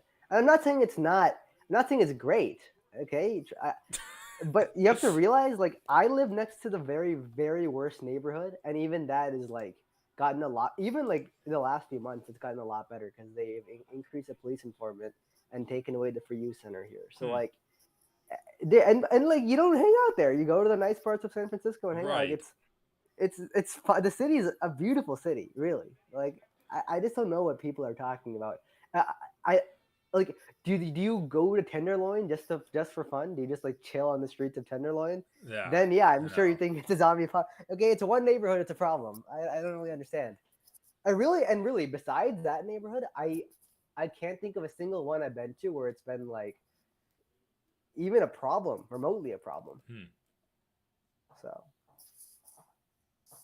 Yeah. but besides, I mean, I don't know. I don't even know. Dude, I heard this crazy thing. I don't know. I don't even remember what the fuck it was if I was watching like an It's interview expensive. That's the only problem with it. or Yeah, listening go to ahead, go ahead. NPR. But I heard this one like woman saying like what kind of message are we sending to our kids about having these like clean needle exchange programs that it's okay to be addicted to drugs? We'll just give you clean needles and a safe place to do drugs. It's like, Yeah, yes, that's how drug users get created. They see like a they see a safe safe place to do use drugs center and and they're they're like, like, yeah, might as well do it. I'll just jump in with both feet. yeah. Now the police are cracking down a lot more. Like they don't want you to do drugs publicly on the streets anymore. They're like really, Hmm. yeah, Interesting. and the BART too. But it's gonna be a problem. I mean, I'm gonna move out of San Francisco when my lease is up, probably closer to the campus in Palo Alto. Hmm. And Yeah, I'd like to like I don't know if I'd live my whole life in California, but I'd like to live there for a few years to experience it. definitely good for a few years. Yeah, I mean, just the natural beauty is really, really good. I've Oh been, yeah. yeah, to a bunch of places now. Marin County is amazing. Like I climbed like this mountain in Marin County. Yellowstone, obviously. We did some like biking around the bay, like some trails that go into the bay, Oh, the cool. redwoods. Like it's all really sweet. Yeah, for sure. Yeah, I'd like to just like try out different places in America too. Yeah, I'm sure there's yeah. They're a also lot of just different like too. beautiful spots in America that all will have their own Yeah, problems and stuff, but America is a beautiful country though. It is yeah. sad we just don't have like a good, like you were saying, like a trip through the country, like a good way of doing it. But yeah, Dude, Borralho's jab is like his right hand is his best weapon. Like he's actually landed a lot of jabs. And he's landed like some good hooks with that hand too.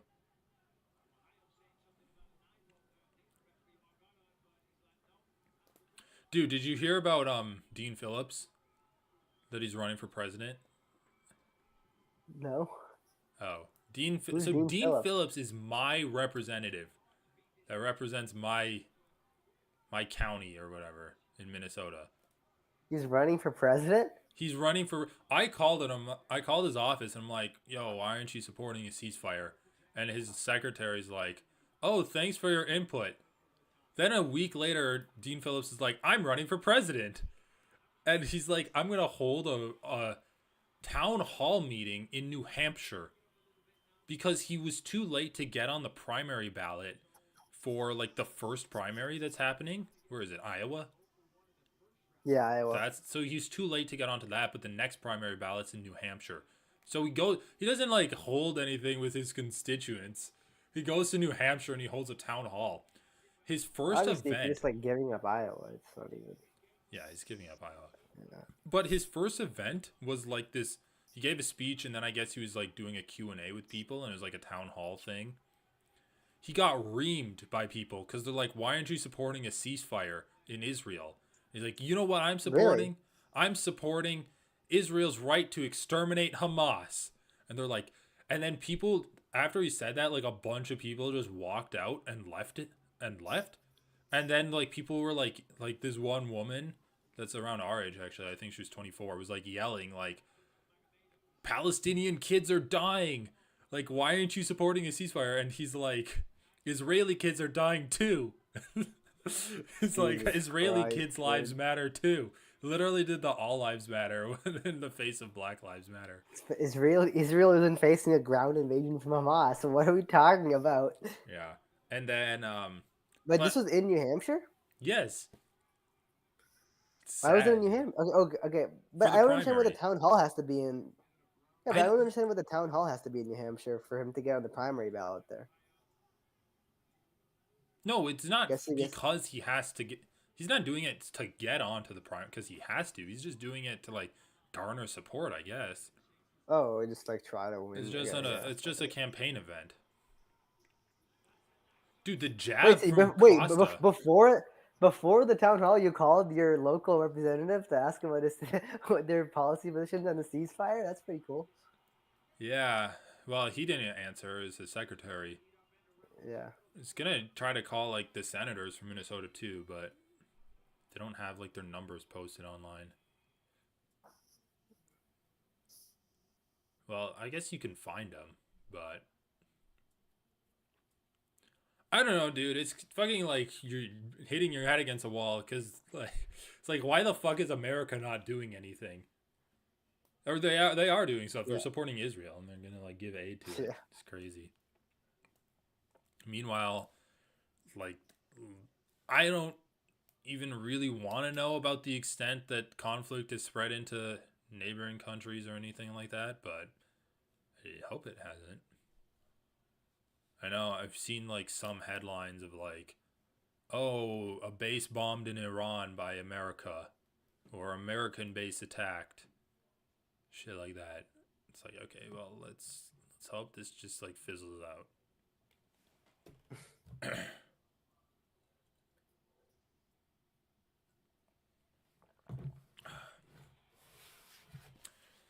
Man, dude, I was so high on Abbas.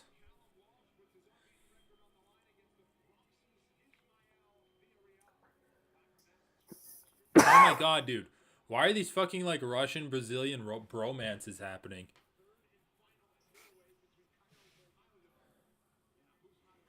Alright, well, Abus was extremely overrated when he went to fight Strickland.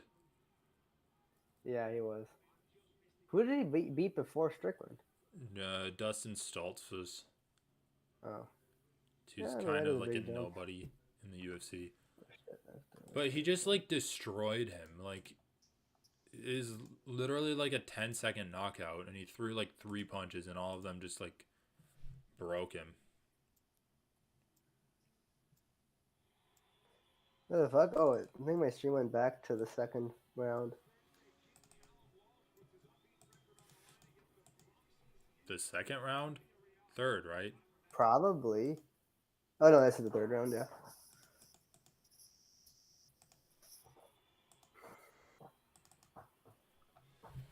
Wait, so who won the second round? I didn't even. I feel See like it. Borralho's up too. I mean, I like this Yeah, fight for live Borralho. odds We're are seeing his supporting. striking a little bit. Live odds are definitely supporting Braulio. Yeah, dude, Magomedov just seems kind of average to me. It's not, nothing crazy here. He just throws with like crazy power.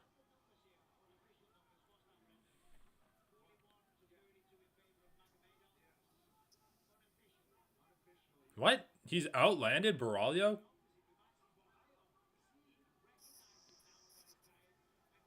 I mean, Borralho's jab has been his best weapon. Like bust, Ah, you can fuck. see the damage on Abbas's face. What time are you at? 337. Oh, okay. Well, I guess I'm there. A few seconds ahead of you. Yeah, I think it's synced up. I don't know, dude. I don't know who's fucking winning. To be honest with you, I mean, I basically didn't get to see much of the second round, and then that third round, I just missed like it's just been the a minute same and a tit half of for it. tat stuff for the entire 15 minutes. Are the broadcasts gonna say that Dana White missed with this fight? If you don't know, now you know. I actually don't know why he would highlight this as a crazy fight. Like for as crazy as Borralho's Oh, tattoos are, he's not actually a crazy fighter. Are we getting close to a finish? Okay, misses a wild. Was that an elbow that hurt Abbas? I don't know. I have no idea. Yeah, I missed it. I think it was an elbow. Oh, that was a good knee. Yeah, that was a good knee. Damn, dude, reminiscent of how Strickland finished him.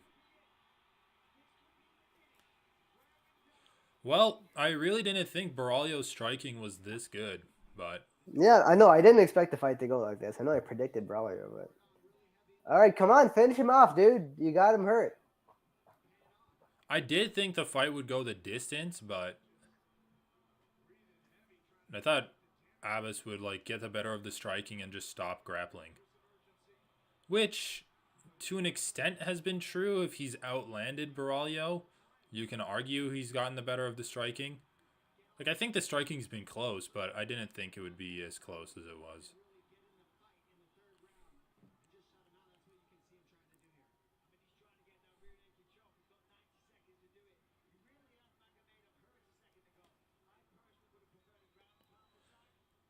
What is this, a 10-8? Are you going to tell me this is a 10-8? Yeah, it's the 10-8.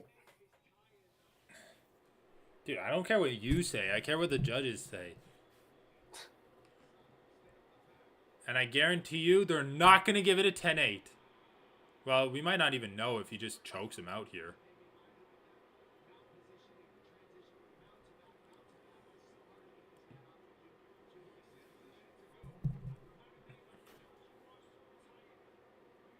Yeah, Abbas is very tired. Man, I wanted him to be like really good at middleweight too, because like his name's cool, like Abbas. You can make jokes about it. Like, you got hit by a bus. True, true. But doesn't look like that's gonna come to fruition.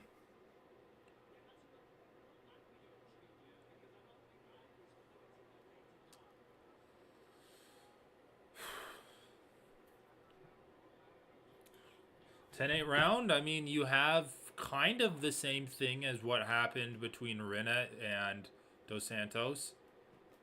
He got dropped, he got ground and pounded, he got choked attempt, but like all of them were lesser than what Dos Santos did to Renat.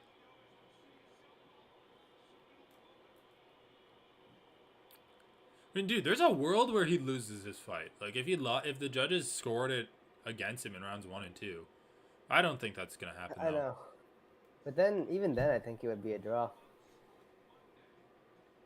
It's not gonna be a draw. It's probably gonna be like 30-27 or 30-26. No, I'm saying even if he won the first two, if Boost It won the could first be a two, draw. that was a sweet knee. Yeah, I know his strikes were good. Like, the grappling was a little.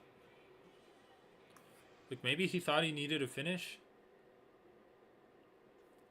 I don't know. And it's hard to know whether fighters make the right decision to either grapple them or stand and strike with them.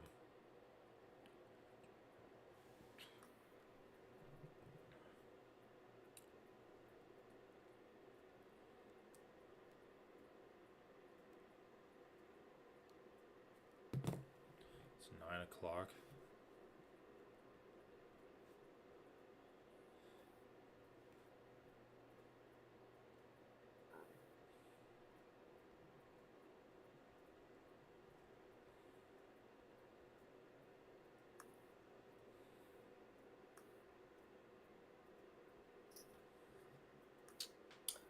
All right.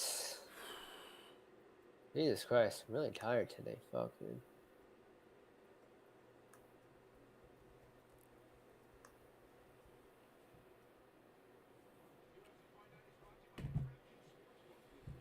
I mean, good fight, good fight.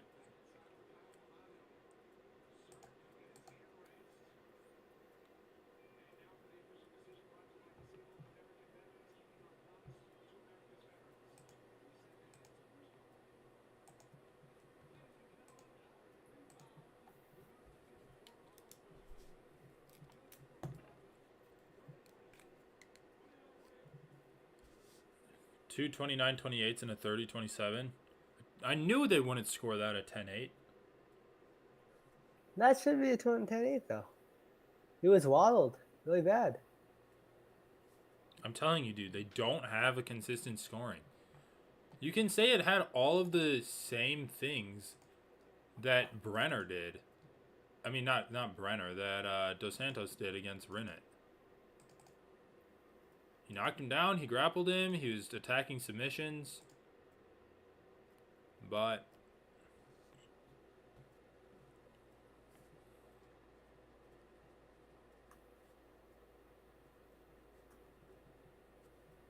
it doesn't.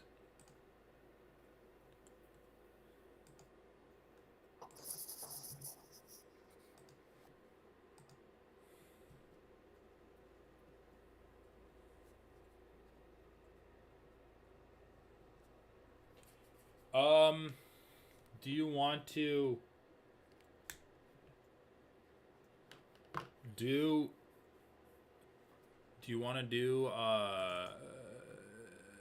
tabletop with Eric? Probably not tonight. I'm just really tired, honestly. All right.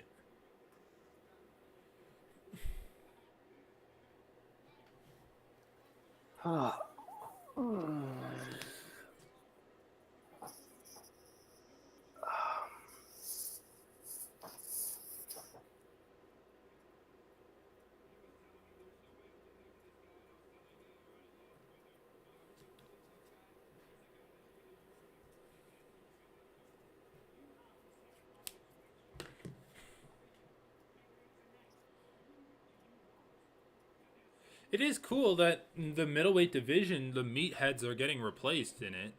Yeah, Like, it is. sure, Finally. DDP is like a big meathead, but you have both. Oh, Drickus Duplessis. He's That's not a gonna good take the call out. fight. That's a good call out. No, it's not, dude. He beat Robert Why? Whittaker. Why would he fight this guy? Dude, I know, but the UFC isn't giving him Izzy. He could fight like Cannoneer or someone actually good. I mean, okay, Dude, why maybe would he wants I this actually fight think like just like a look, tune-up fight. He might as well just fight. Yeah, a tune-up fight. I actually think it's a good call out. What is he doing? A tune-up fight. If he doesn't believe in what is this guy? I think name-wise, this guy's kind of getting popular. I don't think it's like is Jared Cannonier a bigger name or something like I mean, yeah. I don't get why he would fight Cannonier. I guess it doesn't really matter. The name doesn't I even feel like matter, Cannonier's dude. a harder fight. I don't even think like The name is all that matters. It's like he just needs another win to get to Izzy. Might as well fight a rando. Fight Dude, like a lower skilled guy. I don't agree. At this point, he's going to want to take out contenders that are competing with him for the belt. The name, I don't think the name matters at all when you're talking about like guys in the UFC that have beaten top contenders already and haven't gotten a title shot yet. I mean, dude, if he had a bigger name, he would have gotten Izzy next. Well, Like the name I don't know helps. about that. You mean he would have fought for the belt next? Yeah. Over I mean, I guess, but you're comparing him to Hamzat, who's like the most popular guy in the UFC for a long time. So, yeah, I'm just saying. like, okay, he's not the most popular He doesn't guy. need to prove himself anymore. If My he was point the is he most doesn't need to popular prove guy in the himself UFC, then I guess resume-wise. you're right. But I'm just Okay, saying, I get that. is his I'm saying name he doesn't need to bigger? prove his resume. Like, are we comparing the size of his name versus Jared Cannonier? I don't think that really matters. What I'm trying to say is that the strategy of cleaning out contenders, that's not really like there's too many contenders and he wants a title shot very soon. So like that's not really it's not really possible. Okay, what but you want is just to give yourself the most leverage. But look at it this way, like fighting Caio Borralho keeps him busy. Does it say like, oh, this guy deserves a title shot now? Like, no, I don't think it does anything of the sort of that. He's already done what he needs to deserve Right, a title but I would think that beating Cannoneer says more about Drickus' skills than beating Borralho. And B, beating Cannoneer knocks out a contender. Like, Cannonier could get the drop over DDP to fight Sean Strickland. He has a win over Sean Strickland. Like, that could happen, especially if he beats, like, I don't know. Especially if Cannonier gets a big fight and he beats them and then, like, he has momentum or whatever. I just think it's a bad idea. Like, as a number... I think the best idea is to not fight anyone and hope to get a title shot without fighting agree. anyone. I think, we're in But agreement if there. you have to Dude, fight someone... This guy, Dontel Mace, is 31 years old. Really? I thought he was 40. I know. I was going to say, he looks... I was like, in my head thinking... I said 50, that's for hyperbole, but like, yeah, he looks 40. No, dude, he looks so old that he's only 31. He's already chinny. Like, he's already been chinned so many times, too. Yeah. Remember his fight against Hamdi Abdelaziz or something? Oh, yeah, where is Hamdi, by the way? I think he got fired or something. It's like a terrorist. Really? That's sad. No, I don't know. I grew attached. I saw some kind of, like, Twitter thing when I had Twitter. Where he's like... it's something weird. Is he in the UFC? Let me just see like news.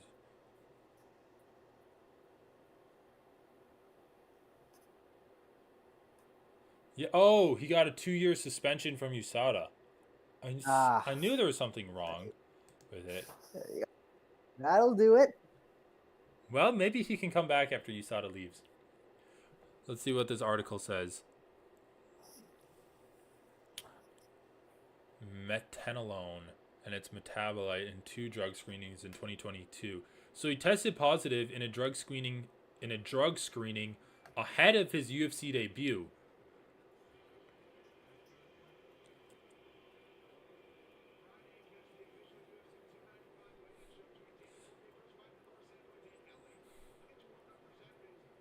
Dude, what the fuck is this? The 2 positive samples, so he tested positively twice. The 2 positive samples were combined into a single violation because Abdelwahab was not aware of his first failed test at the time of his second sample collection. So are they saying, like, it was just a single drug that he used that tested positively twice? I mean, they're saying it's like he didn't really even... Yeah, I guess that kind of makes sense. Like, it's the same as getting caught once from his perspective. He was also handed a tampering violation for failing to disclose his banned substance use upon joining the UFC. Wait, so they can nail you twice for the same thing? It's like you took a banned substance and you failed to disclose that you took the banned substance. So we're gonna hit you twice as hard. Huh. What the fuck is all this blood? You see that blood? Yeah. Jake Collier? This is gross. All right, I don't give a fuck about this fight. I'm not gonna pay that much attention to it. No, dude, it's actually gonna be very bad. It's gonna be really bad. I mean, it might be so bad it's good. That's possible. Maybe.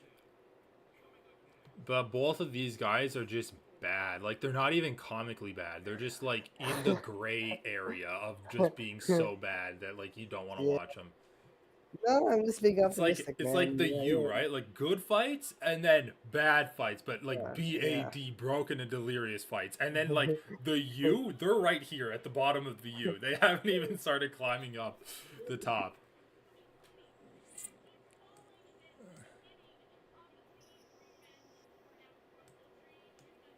July 30th, 2024. So you got a while to wait for Hamdi to come back.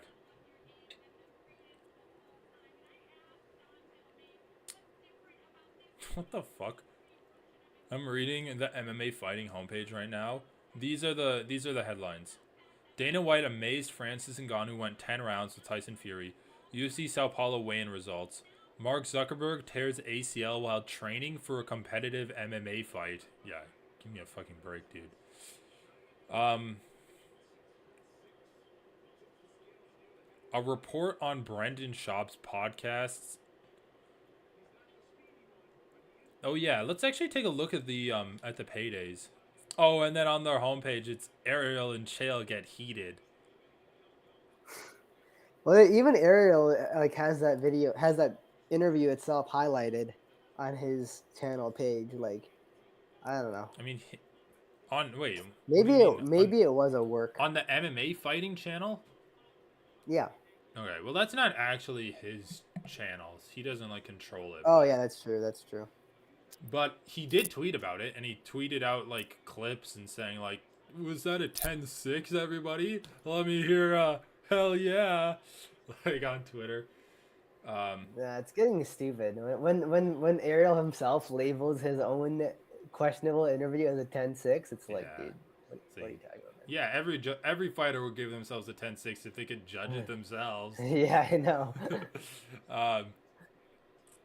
Also, like, that was not even... Whatever.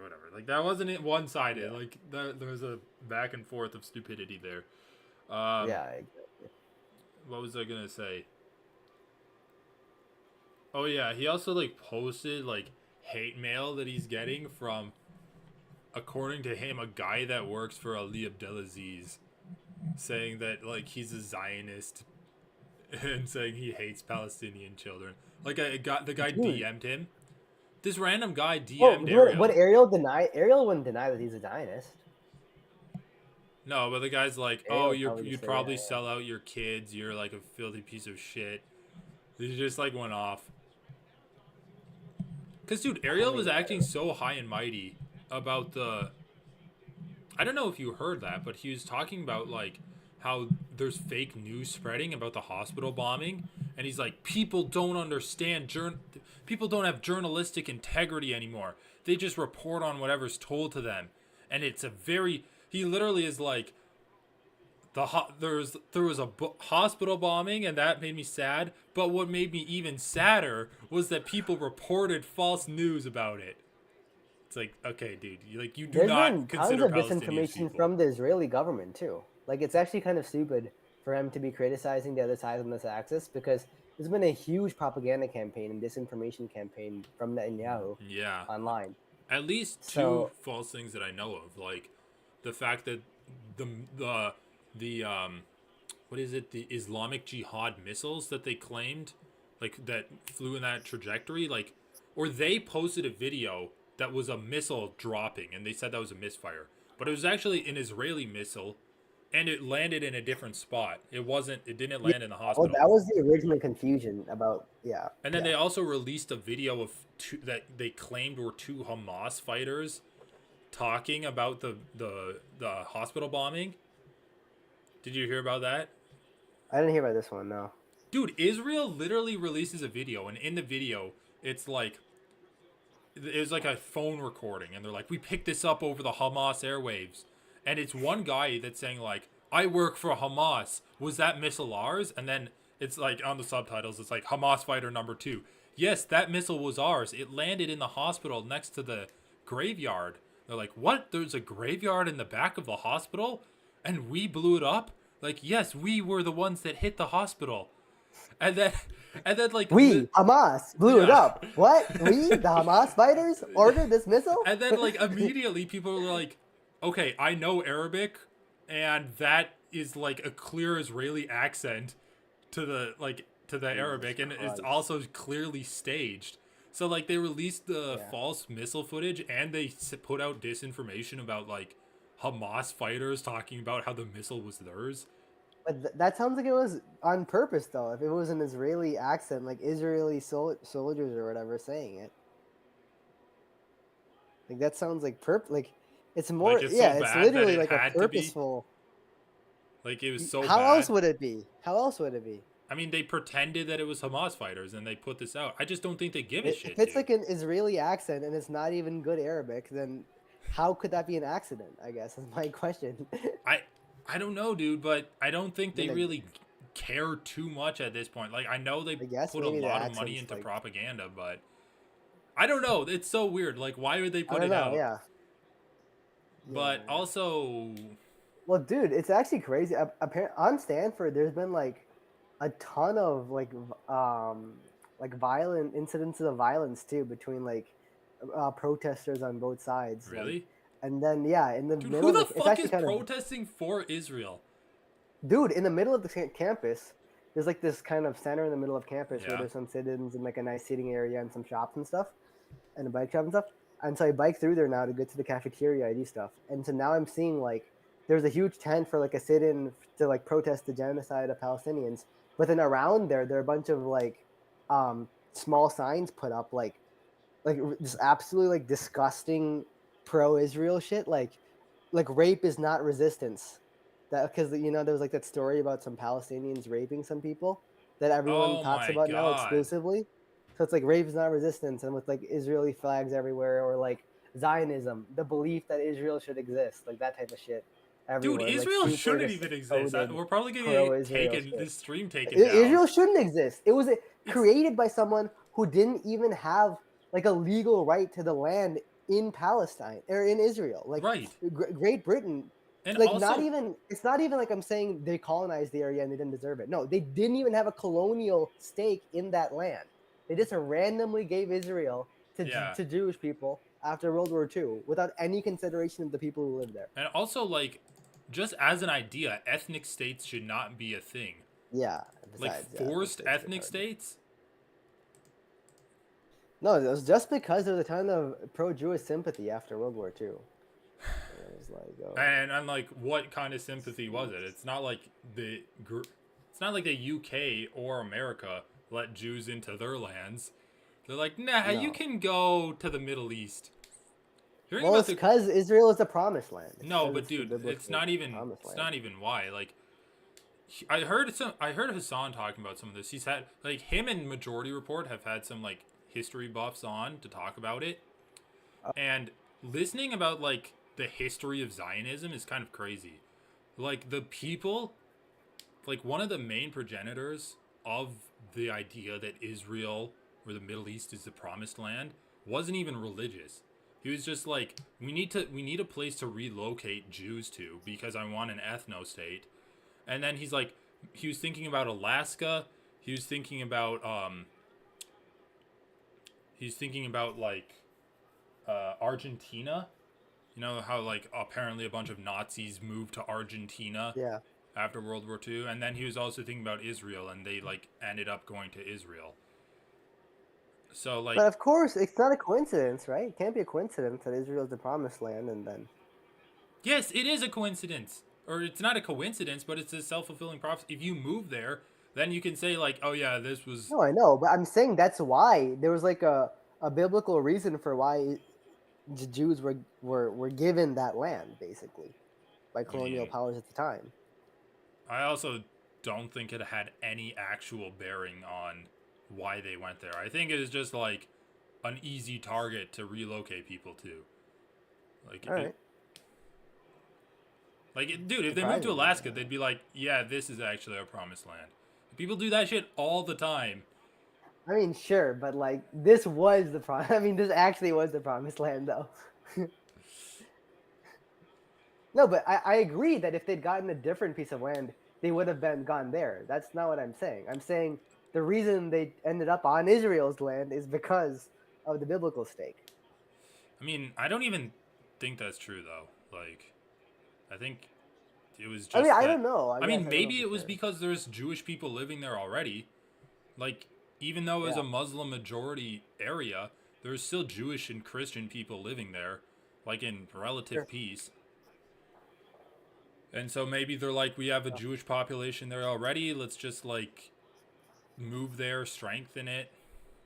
Which is funny because then you see Jews talking about how like, oh, I hate Arabs. All Arabs should die. Like Israeli Jews saying that. It's like, dude, you are Arab. Like you've lived in this place. Like your family's been here for thousands of years. Like you are a fucking Arab. Ah, great shitty heavyweight fight.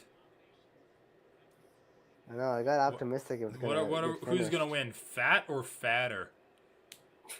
Fatter is winning at the moment. Yeah, I know, dude.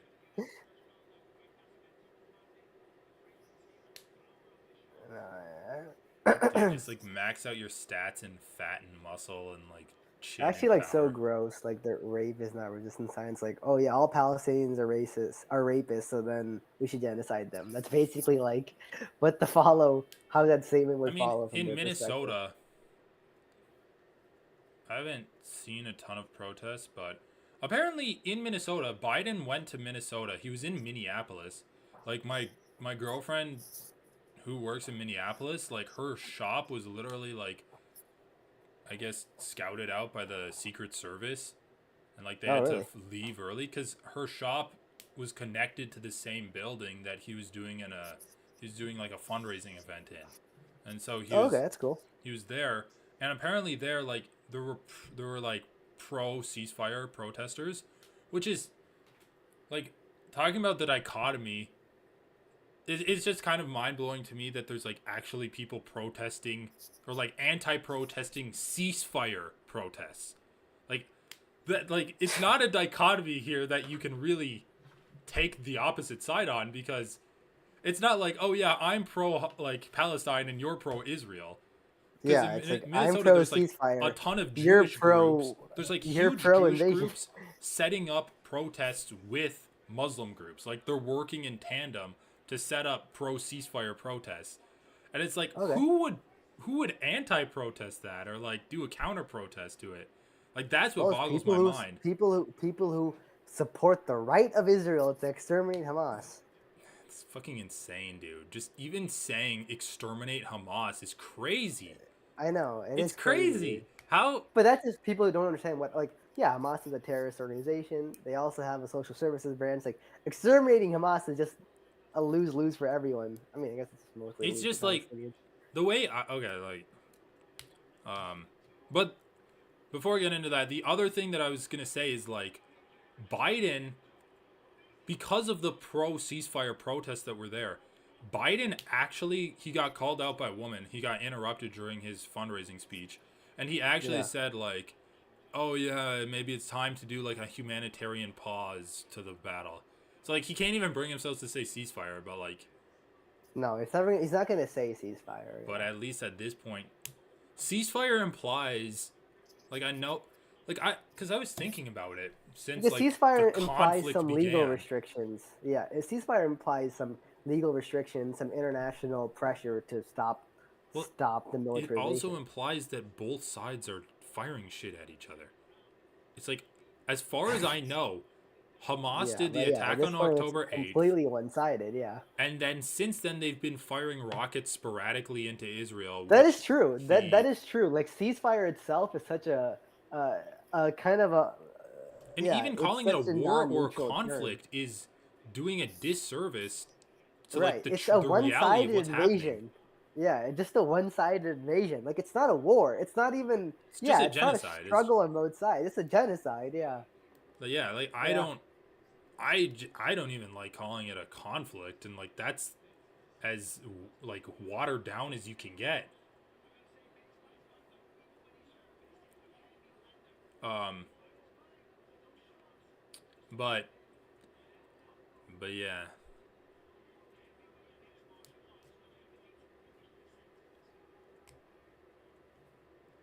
I mean I don't know, dude. Like I don't think there's been a clearer example of politicians being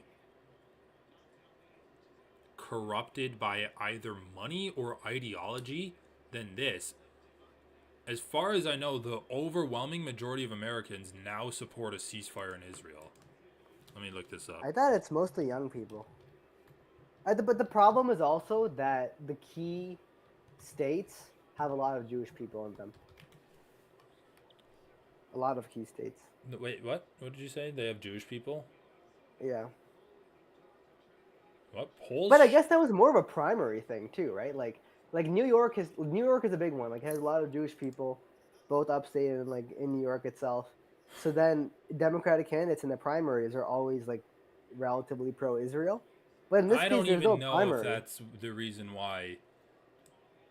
Well, remember, like in Clinton versus Bernie Sanders, that primary, Clinton in the New York debate was just like Bernie Sanders was basically like, yeah, Palestinians are people too, and then Clinton was like, yeah, we need to give unconditional support to Israel, and then like there was like a huge eruption, and then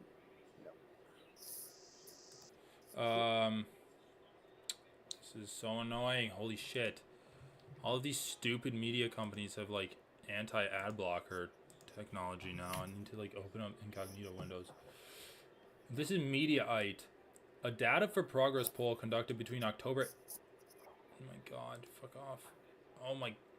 Between October 18th and 19th, found that 66% of Americans support a U.S. call for a ceasefire. Democrats were the most in favor at 80%. However, the majority of Republicans and Independents also supported a ceasefire at 56 and 57% respectively. But it's also, I think that makes sense too, because Americans are super just fed up with war. They're Americans are because the Republican Party is like pseudo-isolationist at this point. They definitely don't want to send soldiers abroad. They're isolationists except for fascists. I think they like working with. Yeah, but I think both sides are pretty anti-war at this point, actually. Constituencies wise. True, and true, both sides and are like aware especially of the funding military other industrial people's complex. wars. But yeah, dude, and both sides are just very aware of the military-industrial complex. I mean, dude, I would love to see a poll among American Jews living in America what their support of Israel is, because I don't think it's high. Like, I know you were saying the reason they're not supporting a ceasefire is because of Jews, but I think it's because of the right-wing lobbying bodies that lobby progressive candidates and Democratic candidates. What are the lobbying? Why would there be pro-Israel lobbying groups in the U.S.? Like, I don't really because they're Israeli lobbying groups. Oh, really? Yeah. Oh, yeah. Well, you did tell me about that thing where Netanyahu like writes in people's platforms. That was funny. Oh yeah. No, dude. Like, I know this is a huge problem in progressive. It's a really big problem in progressive primary, or for getting progressive candidates through Democratic primaries, because you have like right-wing oligarchs essentially donating money to Israel, to these super PACs, and then these lobbying bodies come into progressive progressive candidates in Democratic primaries, and they're like, if you don't support Israel, we're going to throw all of this money at your opponent and he's going to out-primary you. And so they don't even need to spend the money. It's just the threat of it. And so that's how they like scare all of these candidates into supporting them. It's actually just a clear example of foreign influence in our politics, which is really gross. Sure. But I don't know.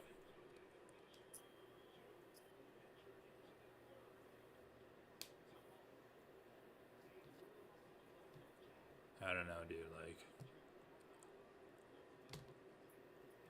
and it's funny, like, I think I told you before, but like the day after the attack happened, Vosh did an interview with this Israeli woman, and then her boyfriend also came on, and they're like, oh yeah, I did see that one. Would self-describe as leftist, but did you hear the part where he's like, well, why don't you guys just like let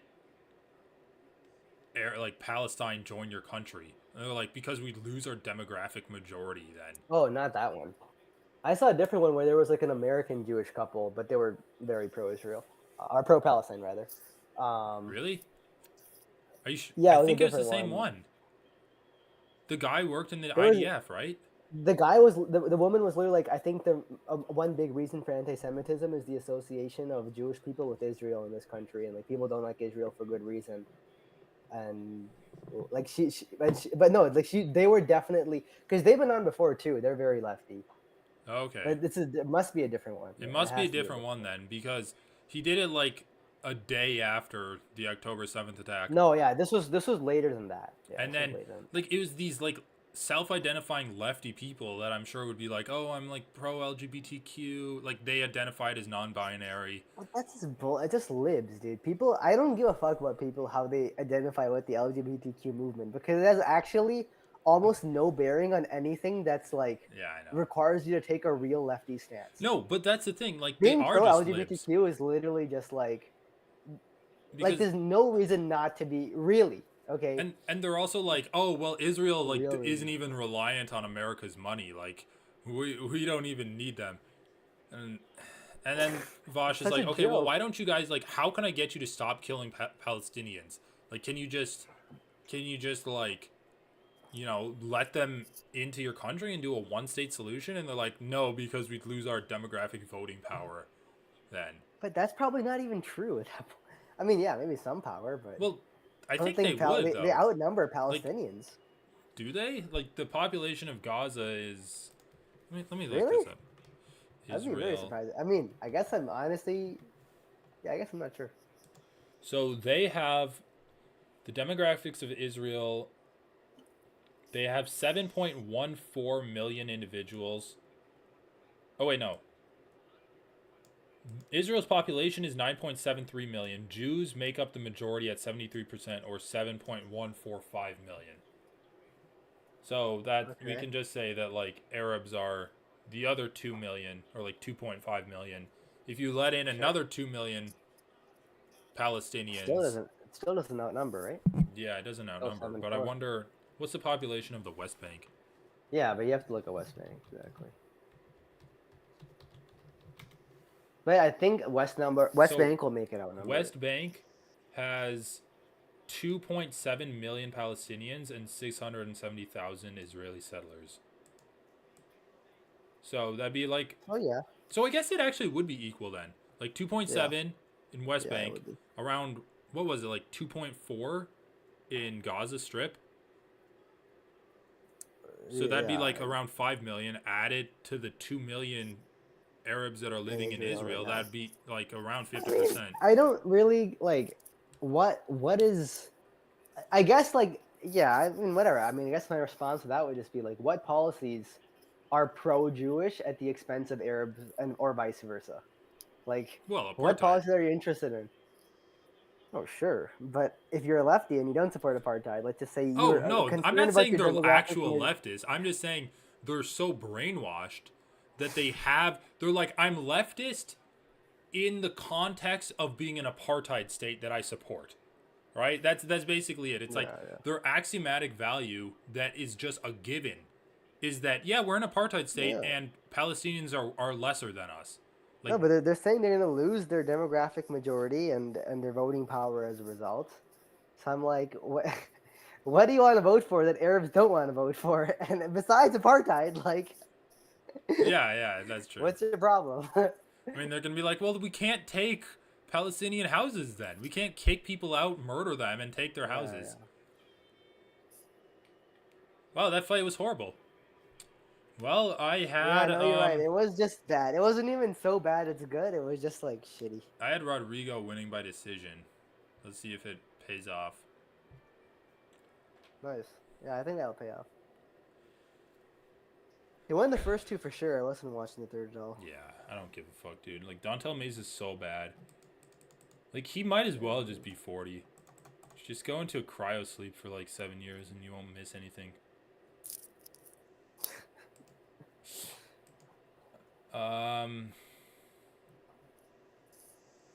Yeah, but I hope that like, you know, World War III doesn't start. I already told I mean, myself. I think like this. Yeah, yeah. Go ahead. Oh, I was just gonna say, if I already told myself that if World War III starts, and they draft people, I'm not going. You're gonna go if they draft people. Nah, dude, I'll go to prison. I don't care. uh, Get yeah, raped in the that's good. shower. Dude, just go. I mean, here's the thing. Apparently, oh, dude, there is a religious exemption you can get. You I should really? say I'm a pacifist because I'm a Jain. Damn it, dude. 100%, dude. Fuck you. Yeah, You eat you meat. gotta They don't switch. allow you anymore. You've forsaken your you, god. you gotta switch, dude. You gotta switch Dude, into how do you even the. convert to being a Jane? Do I have to change my last name? Probably not. Fine. You have to like not wear shoes for a bit, walk around in a robe, eat like nothing but just like plain rice. just like hang dong in public. It's That's like, literally what the sadhus in India do. They like walk around with completely butt naked, like oh god. literally dick hanging out, Uh, like public streets and everything. just like walk out of my just like wake up in the morning, put on a robe, walk out my front porch, like down the block to the grocery store, buy some orange juice, just like stand there drinking in the corner with everything hanging out. You can't buy orange juice though. You have to What? keep it What do you limited. mean I can't to buy the- orange juice? Dude, you can't. Okay, you can't. Why? You have Just to because keep it like bugs limited. fall into it or something? No, it's you can't be nothing that's pleasurable. You can't have anything that's pleasurable. That's it. I thought it It's was like gotta no be as animals were unattached hurt. as you gotta be as unattached. No, but that's level 1, dude. That's level 1. It gets more and more Well, involved. Jesus, dude. Like you have to Level start 2, 3, somewhere. 4. I mean, sure, just go vegetarian for a bit to start off. Dude, I actually should go vegetarian though. Dude, I actually have tried, and I've gotten pretty much there, but I am like trying hard to lose weight, and it is harder without meat. I will say, it just It's harder so much without more meat to lose satiating. weight. I think so. It just meat's so satiating and like high protein. Yeah, probably. It just like helps you not eat that much.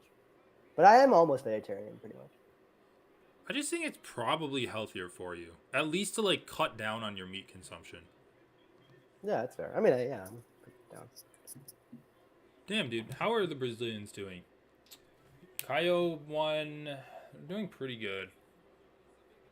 Some Brazilians like fighting each other though. So. Where is the good translator? The guy we all like. I don't The know. champion has a name, and his name is Charles Oliveira. Champion is name. All right, Gabriel Bonfim versus Nicholas Dalby. Oh, that should be good. Yeah, that should be good.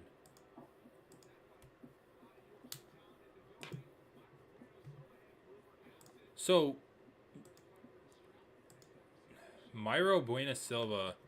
Apparently, Juliana Pena is still not fighting. She like hurt herself or something. Okay, what is this? What is this fight? Is this fight good? Allen versus Craig. That's a main event. Allen versus Craig. I mean, Craig's cool. Daibus. The main, the co-main, and even Chase Hooper versus Levitt. Wait, Chase Hooper is at lightweight now? Moving up. That'll be good. I literally don't know anyone else except for, I guess, Amanda Hibbis. I don't count that as an anime, women's anime fight. Dude, the fucking slap league? Disgusting. Jesus Christ, so stupid.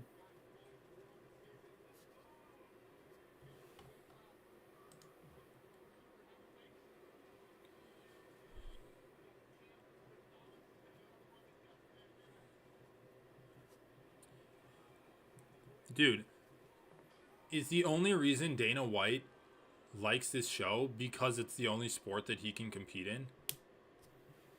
I remember when Dana White wanted to box Tito Ortiz. Yeah, that's hilarious.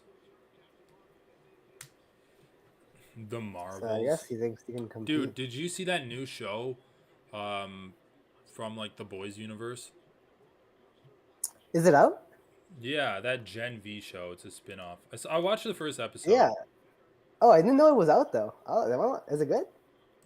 It's pretty good. It's not as good, obviously, because like you don't have the great characters that were in the Boys. Yeah. Yeah.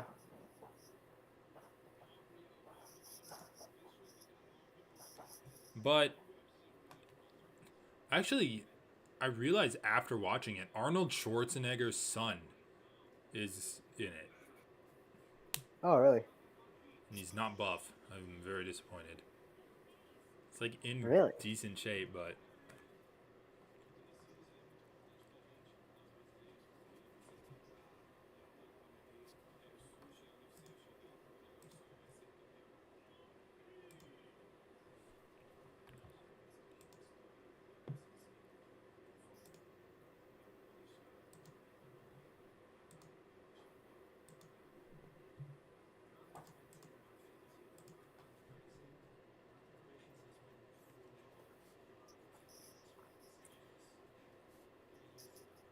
Gen V. Amazon Prime? yeah, Amazon Prime. Yeah, I'm gonna watch it. Yeah, I'm sure it's gonna be. I don't know. It's probably gonna be pretty good. I mean, the first episode was decent. It's kind of. I mean, it did seem a little less gritty and like dark as the boys from the trailer. Dude, the funny thing about one of the funnier parts of the first episode was it takes place in like a college for superpowered people, basically. And it takes place Yeah. in the chronology of the boys universe where they know that compound V is a thing. So like remember at the beginning of the series they thought that it was all like a gift from God and it was just like Yeah. random. Well, now they know that compound V is a thing. I don't know like what the specific point of the timeline is, but so like it's a college for people that are on compound V, and Sure. the funny part is like one of the funnier aspects is like them just having fun with like shittier powers, like shittier superpowers that aren't like the Yeah. classic superhero ones. So like the main character can control her blood, which is like, yeah, it's kind of stupid, but like, and then her roommate is a girl who can shrink herself down. But the way she has to shrink herself down is by making herself throw up. And every time she like makes herself puke, she gets smaller. So it's like such shitty powers. What is controlling your blood? Like, how does that? It's like, you know, work? like Like, what does it Avatar. even do, really? She needs to Yeah, like with blood slit her bending. wrists and then like blood will squirt out and she can like water bend with the blood. Oh, okay, sure. But it like it's dumb. That is a pretty slitty one. That's cool. That's funny though that they made those the main. Yeah, I want to watch it now. And then another one of the characters. But is it as like gory and as like Yeah, it's pretty gory. explicit? Yeah. I mean, just imagine the fun you can have with a small college girl. They can shrink down. And then another one of the characters, their powers, like other than like super strength and like durability, their powers is that they can change genders. So they Oh, really? So like in one frame, like a guy will throw a punch and they'll like shrink down to be like a girl that's like 5 inches shorter than like the man version. It's so dumb, but it's funny. And the funny like that's interesting. another little writing gimmick that the writers give themselves when they're like lampooning corporate America is they can actually write in like a transgender character and be like, oh, look how progressive we are. We have a transgender character. Yeah. And then also make fun about it. Because in the show, they're like, oh, this person loves me because I'm transgender. Basically. Like, oh, I hit their demographics. It's like, okay, but that's also what the show is doing. That you're, like, that wrote you. Yeah, that's yeah. My mind immediately went to the trans stuff, and I was like, I mean, is it the show being progressive, or is the show like making fun of trying to be progressive using trans issues? I mean, it's kind of a funny power. But I like the fact that they're playing around with some shitty ones. Yeah, exactly. So it's gonna be like a ragtag group of superheroes. Because if you look up the trailer, I think on the cover of the trailer, there's like a blonde girl covered in blood. I'm like, oh, what's that? And then you watch the trailer, and it's actually like the roommate that can shrink down small, and she's like coming out of some guy's ear. So it's gonna be like a ragtag group of powers that are shitty, but like fighting against shit. Yeah. Fighting against stuff.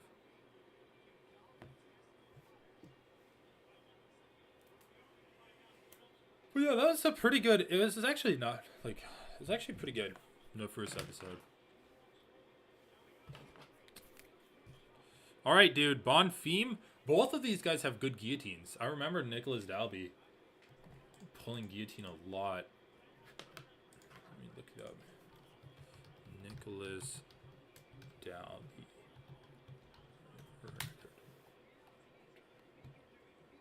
Tapology. Nicholas Dalby. Oh, he beat Muslim Salikov. I don't even remember that fight. Oh yeah, I do remember that fight. Muslim kind of got tired. Worley Alves split decision. He's on a 3-fight win streak. That's impressive.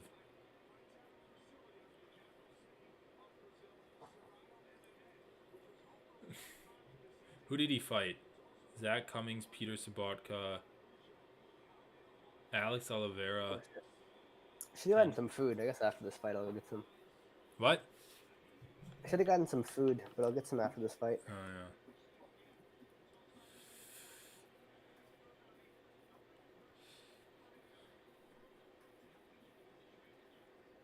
This guy's good. I think his brother, like, missed weight, I think. Or had a bad weight cut. I like Nicholas Dalby as a fighter. I think he's a good fighter, but this guy's actually really good.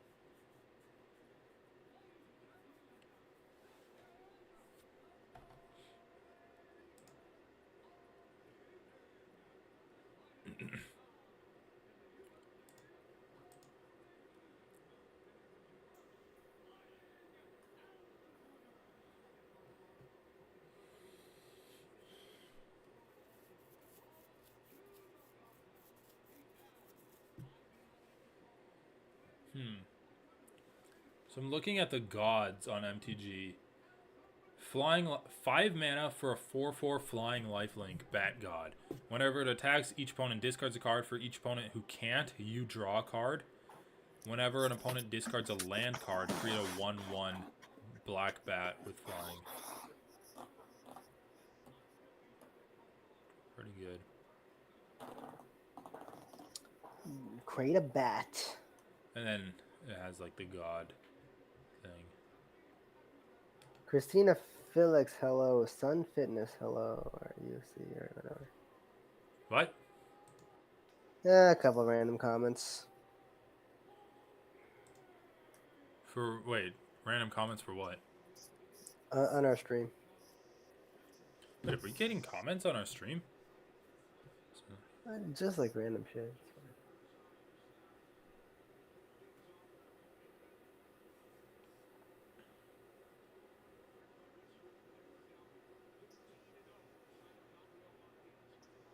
Ooh, shit. They're coming out swinging.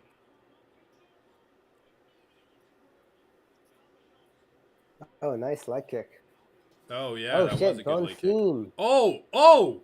Okay, dude, he's cracked him like 3 times with that left hook. Holy shit. Nicholas Dalby woke up and chose violence, dude. I mean, he's but Bonfim is actually like getting the better of it all. I think he's like controlling the violence. No, he is. Coming out ahead. Well, that's why I'm giving props to Dalby for coming forward and just eating punches. It's like, how many times are you going to come forward and get punched and keep going forward? I guess enough. Interesting that he wants to try his grappling out against this guy that's like, I think he's gotten 2 submissions in his last 2 fights.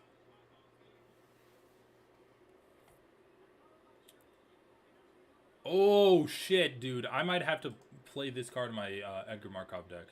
This card's sweet. What? Send it to me. I'll just send it to you.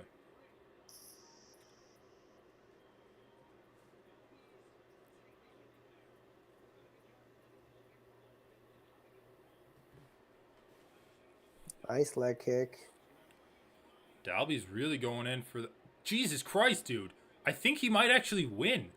I think Dalby might actually win because the pace he's putting on this guy, I don't think Bonfim can sustain. And yeah, but I mean, maybe Dalby can't sustain it. No, but this is how he's won his last 2 fights, just by like forcing his opponents to get tired. Yeah, that's fair. That's fair. Like, he's done this in his last 2 fights. Like, I would agree with you. I don't think, but like this seems to be his strategy.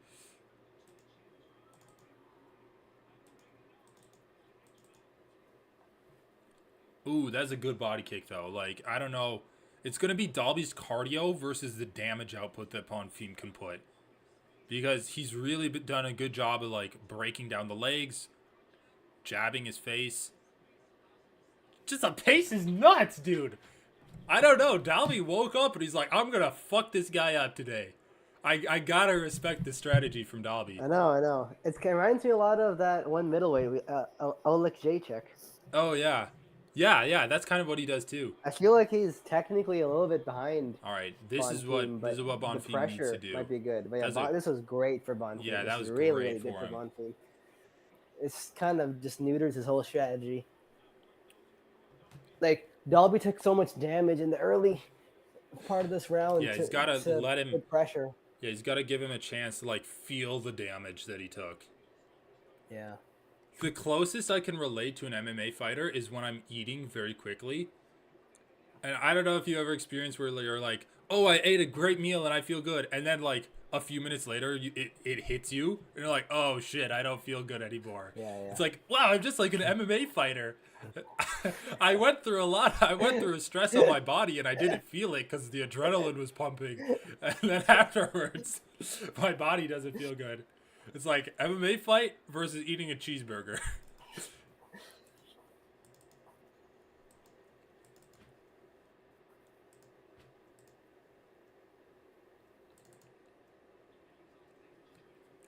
Ooh. Man, Bonfim is very technical. Like, sure, he was backpedaling a lot there, but he really didn't get hit clean. He didn't get taken down, and he was landing good shots on Dalby.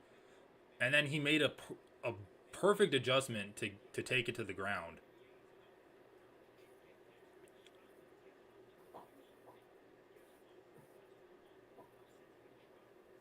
Man, and his side control is nice.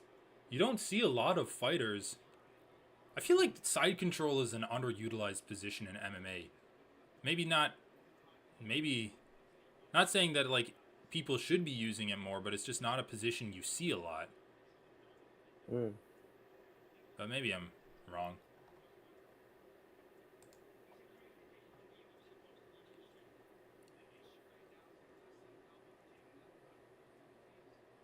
Oh, good elbows from side control. Completely neutralized Dalby's pressure. Like Dalby was just like, I'm gonna pressure him and try to put him on the back foot, and that'll make up for Yeah. the technical deficiency. And Bonfim And like completely the negated that speed. strategy. Yeah, then speed deficiency too. And like just doing knee on belly, elbow on the ribs, that, like just being underneath a Yeah, it guy like sucks. that It can't sucks. feel Yeah. good. Well, I know it doesn't feel good. A bloodletter of Aclazats. Uh, 4 for flying. If an opponent would lose life, lose twice. Really? I don't know, I think it's good. For Edgar Markov? Yeah. I don't know. I don't know. 4 mana. I think it's appropriately priced for 4 mana, I guess, is what I'd say. Yeah, I guess you're right. Nothing like super impressed by. What else is good on this? They reprinted treasure map.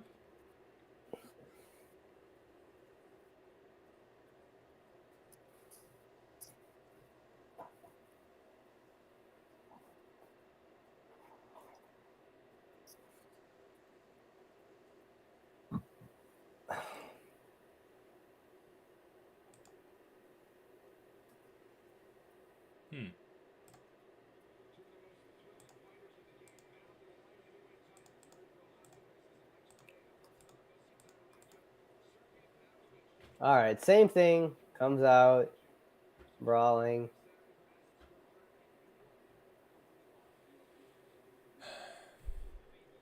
I mean, Bonfim kind of just showed. Bonfim just like running circles around this guy. Really, like it's actually making him look like kind of an amateur. Well, he showed himself just the perfect path to beat him, right? Like back up until you see an opening and then take him down. But like even on the feet, dude, Bonfim is getting in the better of all the striking exchanges. Like he's avoiding most of Dalby's shots, No, making he him hit is, air for sure. and peppering him back. Like, I do think it's fair to say that's not really sustainable. Yeah, that's true. It's not sustainable. But then it doesn't have to be sustainable when you get right. a takedown. Yeah. Exactly.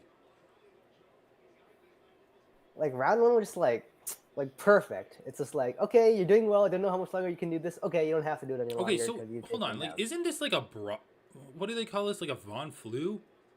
Can't you get like a Von? Can't you choke the guy out when they're on top of you in side control? Is that I the thought Von Flue choke? no, but the guy on top has to go for a guillotine. Do you have to go? Oh yeah. I think you're Yeah, right. the The guy guy on on top has top. to go for a guillotine. That's not side control. It They were must be saying something that else. Bonfim could have Or went maybe for it an could arm be. triangle there because Yeah, Dalby was that's like fine. in the Because he guillotine. had his hand under the armpit. Yeah, Yeah. but His side control is so good, dude. Like, yeah, it is.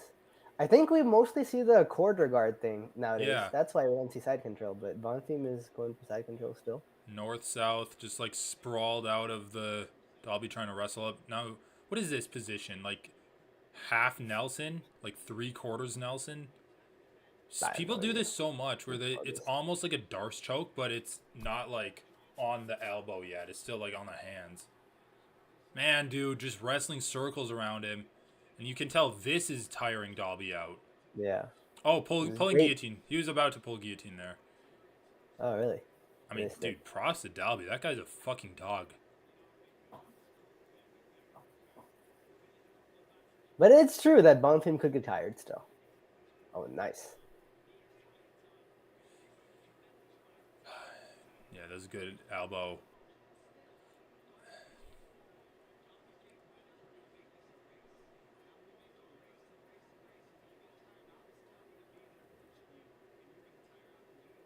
Yeah, I mean, Dominic Cruz is calling it, Oh, but nice like, elbow. Yeah. Bonfim's put in a lot of good work in like the wrestling exchanges and also damage to the legs. Like, we'll see. Bonfim could tire out. He actually is tiring a little bit right now.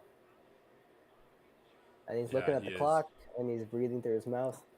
Oh, you looking at the clock. 2 minutes left in this round too. And he's taking a lot of good elbows, actually, as he's been tired. Oh yeah, that elbow there. I mean, dude, this is what Dalby wanted the entire time, right? I mean, that's what we always say. When you're technically deficient, you have to make it make it sloppy. Holy fuck, dude. I mean, Bonfim's tough. He's really tough. Yeah, I mean, he's firing back, but it's just like a lot. Dalby just landed like 3 good elbows and 2 knees. Like, fuck, dude. He's taking some clean shots. Yeah, he's really wearing damage now. He is tired, man. He's tired. Yeah, he's tired. He's tired. He's not moving as good as he needs to, as good as he was at the beginning of. He's just stuck against the cage now too. Yeah, look at that look in his face, dude. Look at the 1,000-yard stare going. I know. Not what you want to see when you're an undefeated prospect in the UFC. Yeah, no, he can't even. He just doesn't even have the energy to get away. He just stops and legs are shot. His legs are shot. Oh, takedown attempt. No, he's just so tired. He's just so tired. 10-8? 10-8? 10-8 already. You know, come on. There's been some there's been some shots back from Bonfim too. Oh, now we're getting to 10-8. Plus Bonfim won the first minutes. The first 2 minutes. Dude, beautifully done by Dalby. Beautifully done by Dalby. Dude, I called it. I literally called it. Did I not? What? In the first round, I'm like, I think Dalby might win because he's putting such a big pace on him. I mean, I thought that the grappling would just neutralize that whole thing. But beautiful. I mean, absolutely. Actually, one of when the Dalby best got executions of making it a brawl. Like, we always say, make it a brawl when you're technically deficient. That was like the best execution of that idea. Yeah, I know. I think I've ever seen. It was amazing. It actually was just amazing. He had, like, from just a skill standpoint, Dalby had no business winning that fight. And a speed standpoint. Well, dude, like, I thought Bonfim's grappling, like, after the first round, he basically ended it on top, right? And even in the second round, he had great grappling, like, beautiful grappling. I'm like, okay, I guess his grappling's going to pull through. And then when Dalby got up, I'm like, fuck, dude. Like,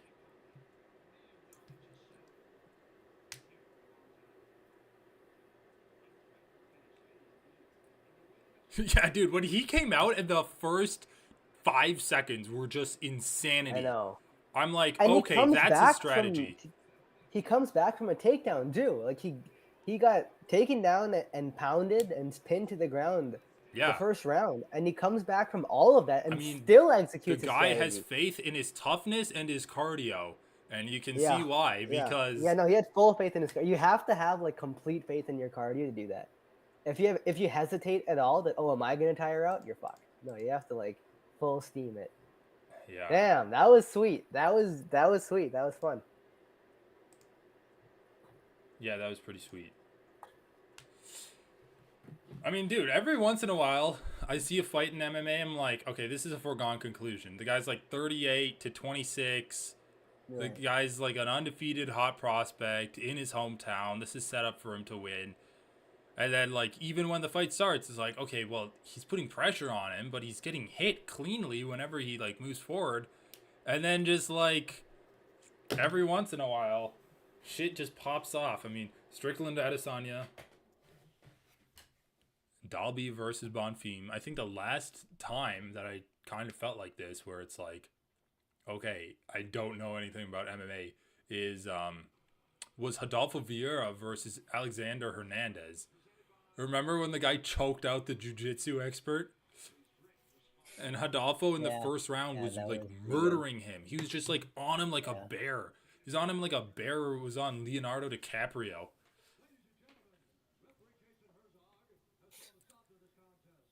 Well, dude, the two Bonfim brothers lost the rose in their last two fights. Damn. I mean, dude, the UFC chews you up and spits you out. I mean, he's fine, dude. He'll be back. He'll be back. It's all good. Took a lot of damage there, actually. Yeah, I know, but like it's not as easy as a path. It's not as easy a path as you No, think.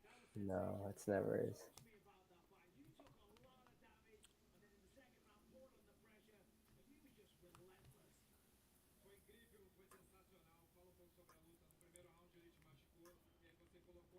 23 4-1. Wait, that's actually like a really good record. What? I What thought is? What Nicholas was the Dalby record? was like a 500 fighter in the UFC, but he's 23 4-1. That's actually like How old is he? he's 38. I mean, he's just too old, right? He's a good record, but he's just too old. When did he join the UFC? A long time ago, I think. Oh, okay. Yeah, yeah. He's been in the UFC for a while. Yeah, what the fuck? He has a great From record. Why is he? 2015. How do I like not know about him? He has a He great. lost 3 Is fights he? in a Has he not? row and then lost to Tim Means in 2021. And now he's on a 4-fight win streak. Yeah, he has a really good record. It's just like he's been in some Interesting. kind of like lackluster fights, I think. Like even his fight against Muslim Salikov, I think it's just a lot of grappling from him.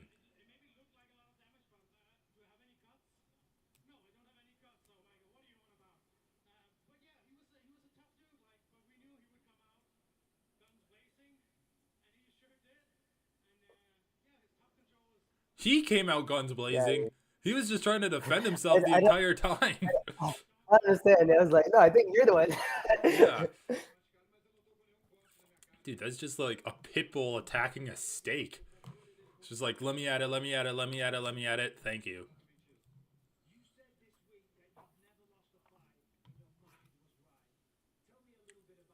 Yeah, I love that.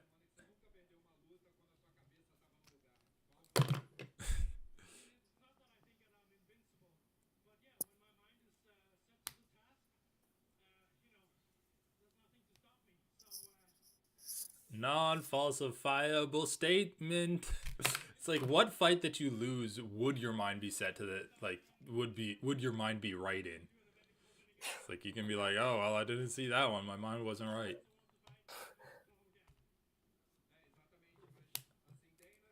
All right, I'm gonna get some food. All right, main event time.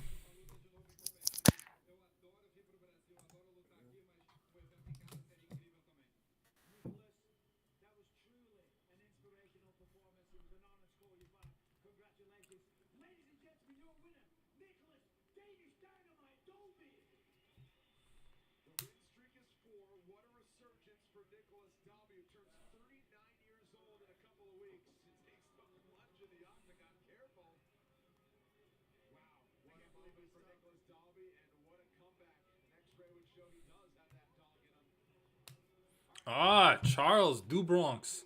Thiago Moises sitting behind him.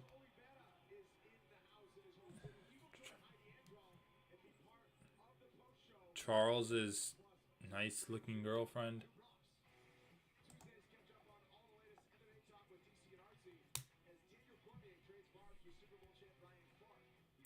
All right, I'll be.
Imagine if we had Stipe versus John and Pavlovich versus Aspinall on the same card versus um as Yuri versus Alex Pereira.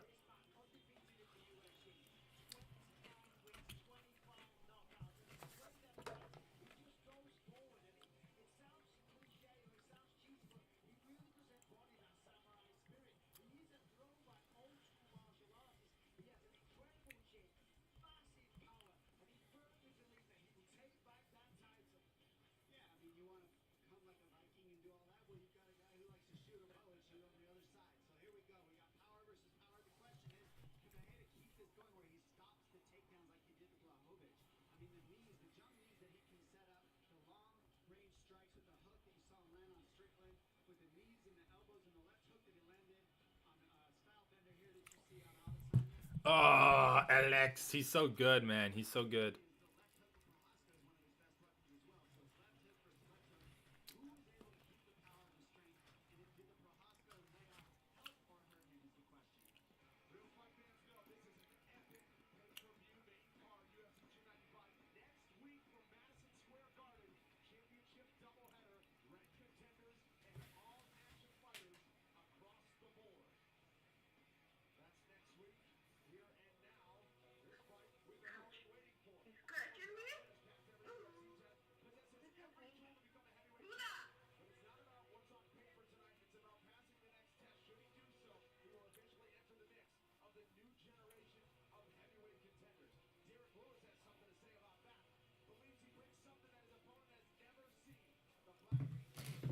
Ah, Derrick Lewis with abs, new mythical fighter. Man, that guy does have big hands. I'm scared.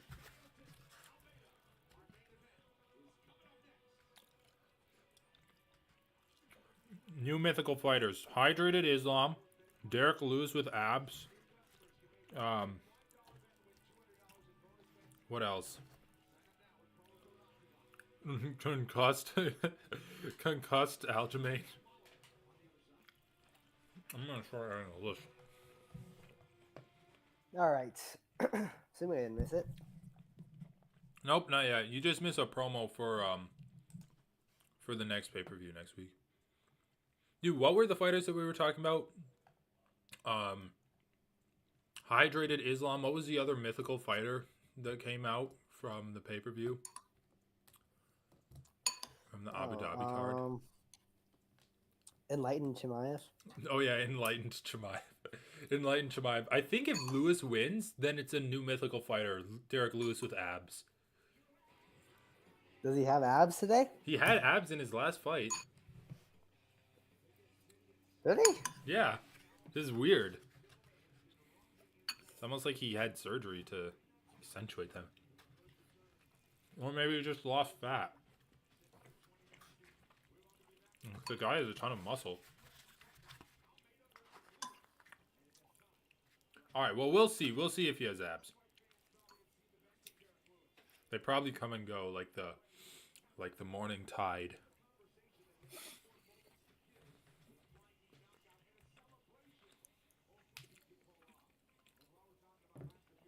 Do you think concussed Aljamain Sterling should be a mythical fighter? It's like undefeated. Concussed Aljamain Sterling. Concussed Aljamain Sterling won the belt without even throwing a punch. All right. Yep.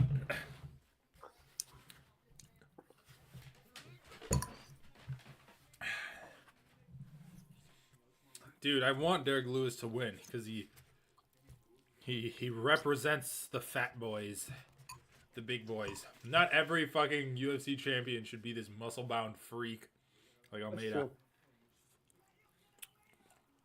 You do have to support the worst bods. Yeah, I know. Which is actually a big reason why I think Tyson Fury's so popular. Like, because of the dad bod that he's rocking. It's like DC was so relatable, and everyone liked DC because he was so nice. Part of it's the dad bod. Yeah, that's true. Everyone wants the guy with the dad bod to win. Jailton Almeida is hilarious. In one of the promos that he said, he's like, I fought the sinister Jairzinho Rosenstrike. Like, that was the translation. It's like, okay, dude, I don't think anyone's ever referred to him as sinister. He's like maybe the dud. Jairzinho Rosenstrike. It's just like, I wonder if that's just like how he actually viewed him, or if just something was missed in translation, or if he's playing it up for the cameras. Like, no one in America knows anything about Jailton Almeida's personality, other than he's just jacked. His personality is having muscles, and I guess everyone knows.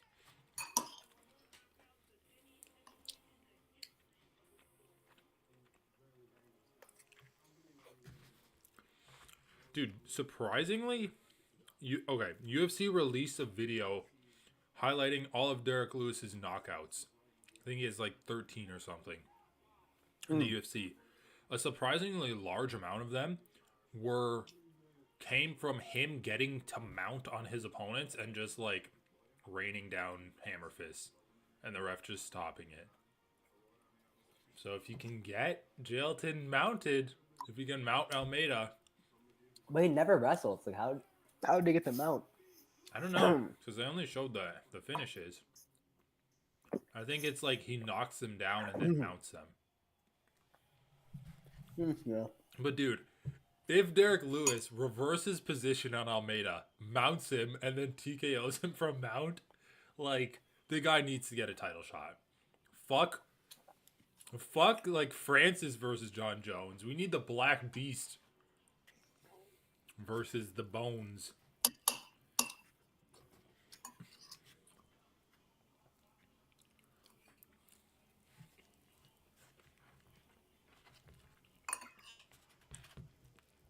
Dude, I was looking at the odds for the fight does not go the distance. Minus 4,500.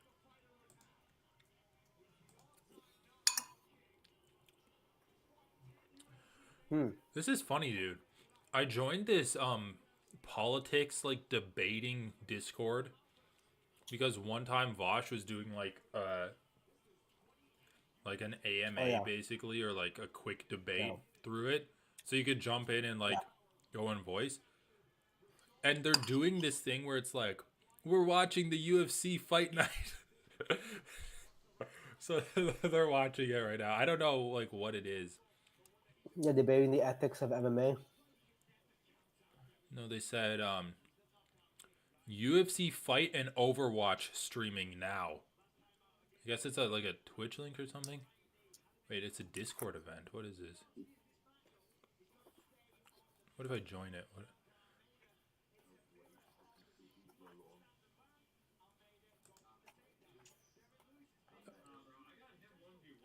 Oh, so it's just a group of people talking about it. You want to join? No. Alright. It's funny. I guess it's just like a server and a bunch of people are in voice.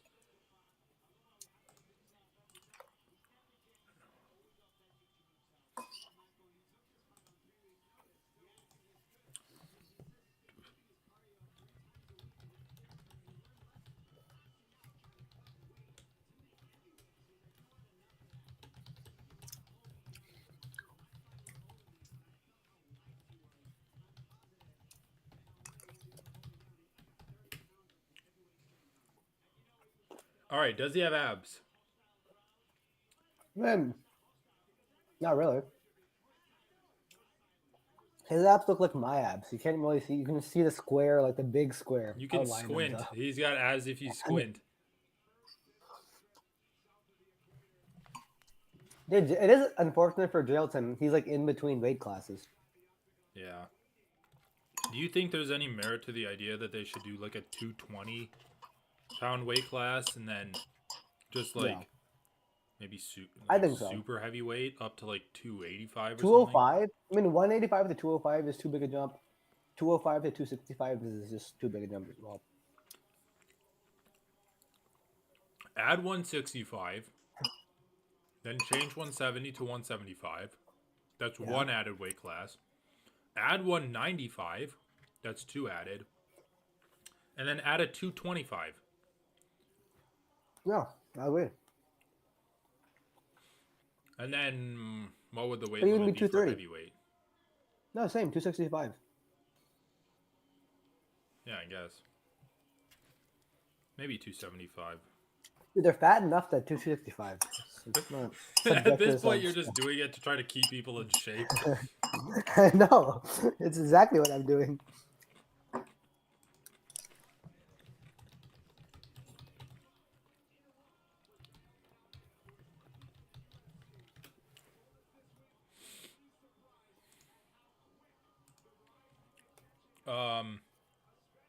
Interesting. For a 5-round fight, you know how sometimes my bookie sets odd rounds? It's usually over 2.5 or under 2.5 for like a 3-round fight. Yeah. For a 5-round fight, it's usually over 4.5 or under 4.5. In this fight, it's over 1.5 or under 1.5. That's the line. Oh. Well, like, still, I'm not fucking betting on that line. Yeah. The under is favored at minus 350.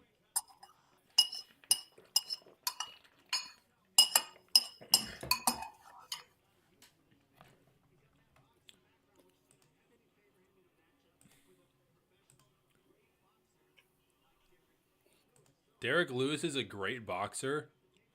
I remember when he was fighting fucking Chris Daukaus. He like hits him with a big punch. Chris Daukaus tries to clinch with him. Derrick Lewis just like has a tie plum. Chris Daukaus is like like lands 5 punches on Derrick Lewis. He just eats all of them. Let's go with one hand, knocks him out with the other hand. It's just like, I don't know if he's a great boxer. I want to categorize him like that.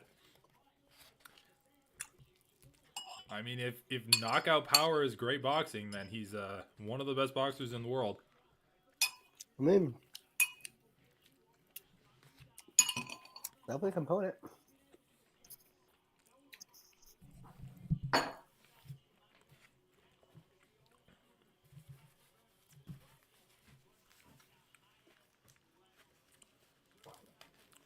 Interim belt.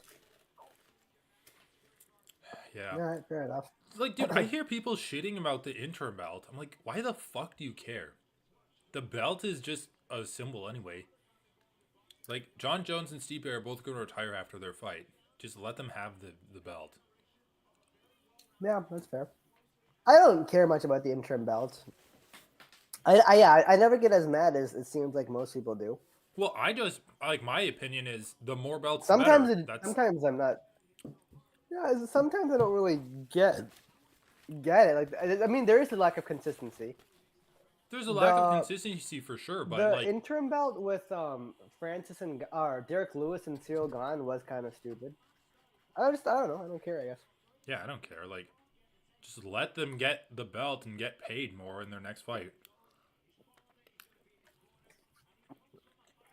I mean, I don't like frivolous belts, I guess, like the way boxing does it with a bunch of like That's true. every fight. Like, But, that like, is as kind of long- stupid. I just don't like the visual of that. But I think- I ultimately don't care much. I think the perfect thing was like Volkanovski versus Yair. He's like, yeah, I don't care. Let him fight for the belt. Everyone knows I'm still the champ. I'm going and doing this side quest. When I come back, I'm gonna fight him. As long as we have a like, as long as we have a unification in mind and like a roadmap towards it, then I'm fine with it.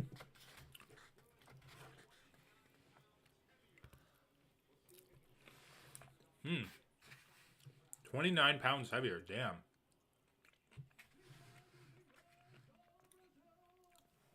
Oh, no. Let's switch my AirPod.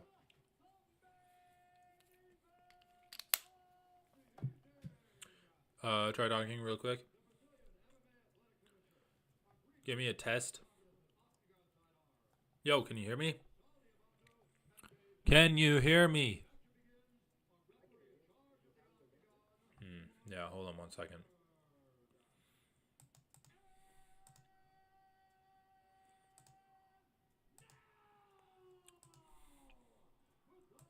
Can you hear me? Yep. All right, good.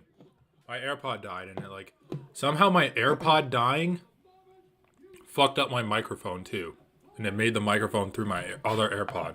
Do you like your AirPods? I've been wanting to get some. I want to get some Bluetooth earbuds.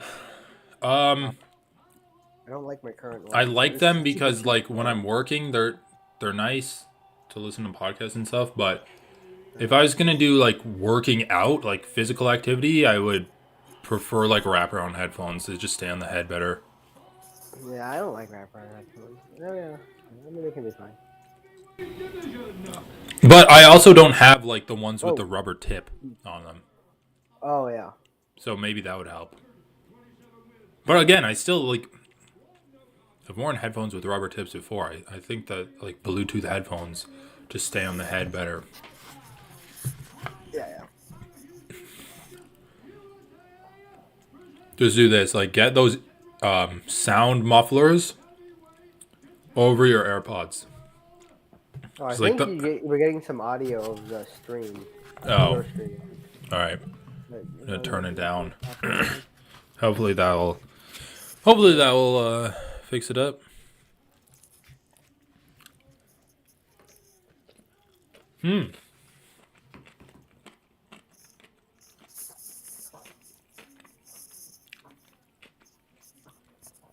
Did you see what Derrick Lewis's ranking is? 'Cause he must be ranked lower than Almeida.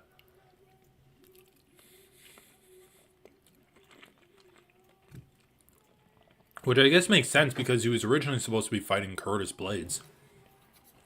All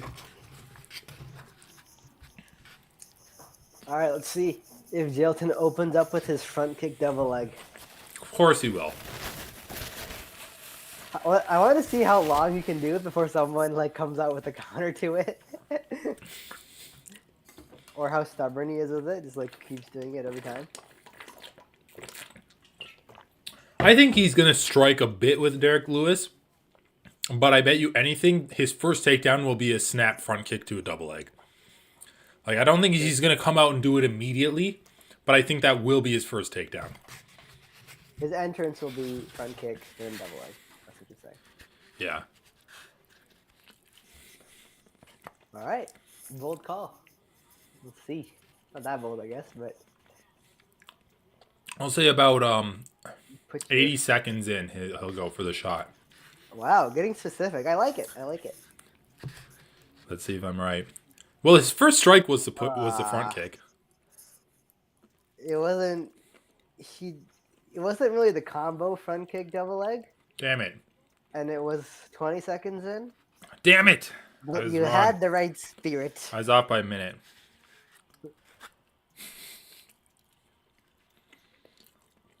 Got him down. Knee to the body. Let's see those pits, Derrick. Mounted Derrick Lewis. Dude, he mounted him so easy. Holy shit. I know, he just Lewis wrapped his leg around. All right, come on. Derrick Lewis is famous for saying that jiu-jitsu doesn't work. Just stand up. Let's see if he can do this. Come on. Damn it. Why? Arm triangle. He's arm triangling Lewis here. Lewis is going to be tough to arm triangle. Oh, shit, dude. Got out. I thought he was going to tap. He was bringing his hand down like he's going to tap on Almeida's leg. Got the forearm across the neck. You like that?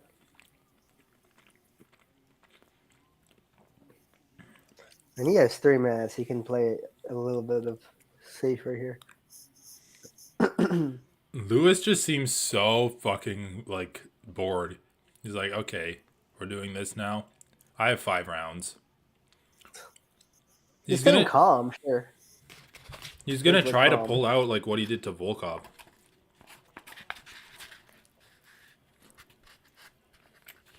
Almeida needs to stay calm, too.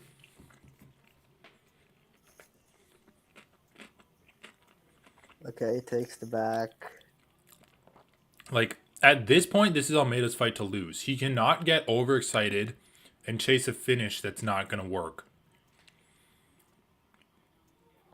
Because that's how he's going to lose his fight. Oh, dude! Derrick almost reversed position. Oh my god, he gets it. Derrick gives up mountain so easily. That's funny, dude. Almeida had like a low ankle, Yeah, and then he just like shoved it to his chest and kind of like hip thrust into him or shoulder thrust into him, and Lewis just went down. The problem is Lewis has been working his like proactive grappling too much. He hasn't worked on his takedown defense.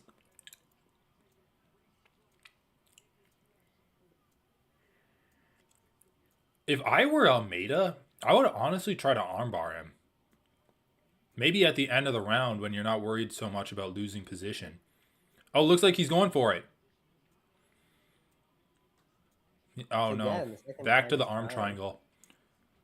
it just feels like it's going to be hard to finish an arm triangle against a guy as thick as Derrick Lewis. Doesn't that help the arm triangle though? I don't understand that logic. I don't know. Like, he's buff. But the more thickness, the less space. But maybe you can make space with, like, flexing your arm so, like, you can press it against a different part of your head. I don't fucking know. I mean, this is getting tight. I don't know. I think it's getting pretty tight. I think it's good. Oh, shit. He's got it underneath his...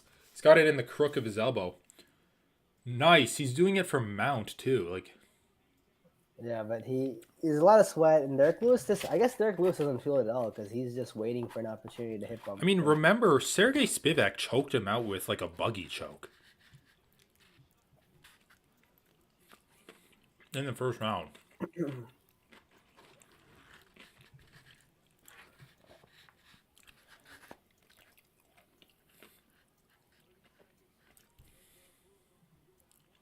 I mean, Jailton is not wasted any energy either. All the shots he's thrown, he's landed. He hasn't wasted any energy, but in terms of who's used more energy, it's undoubtedly been him.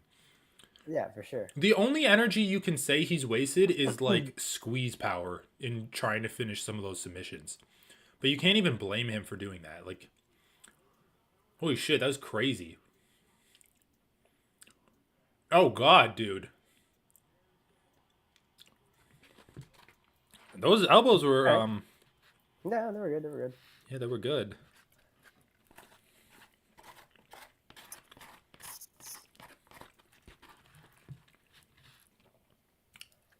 Um, 10-8? Nah. Yeah, I don't think that one's a 10-8 at all.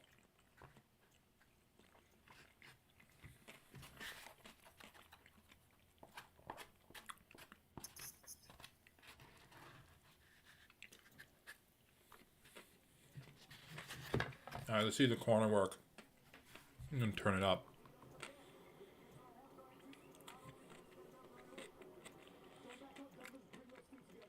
Don't back up. Lateral movement. Let's faint. I mean, what kind of fucking corner work are they even going to give him? Just knock him out, dude. Like, that's all you have. I mean, corner work, yeah. Work the jab. Work the jab. Make sure switch to southpaw so that he can't shoot easily on you. It's like, no, dude. Derrick Lewis, like, walks pigeon-toed forwards. And just swing and bangs.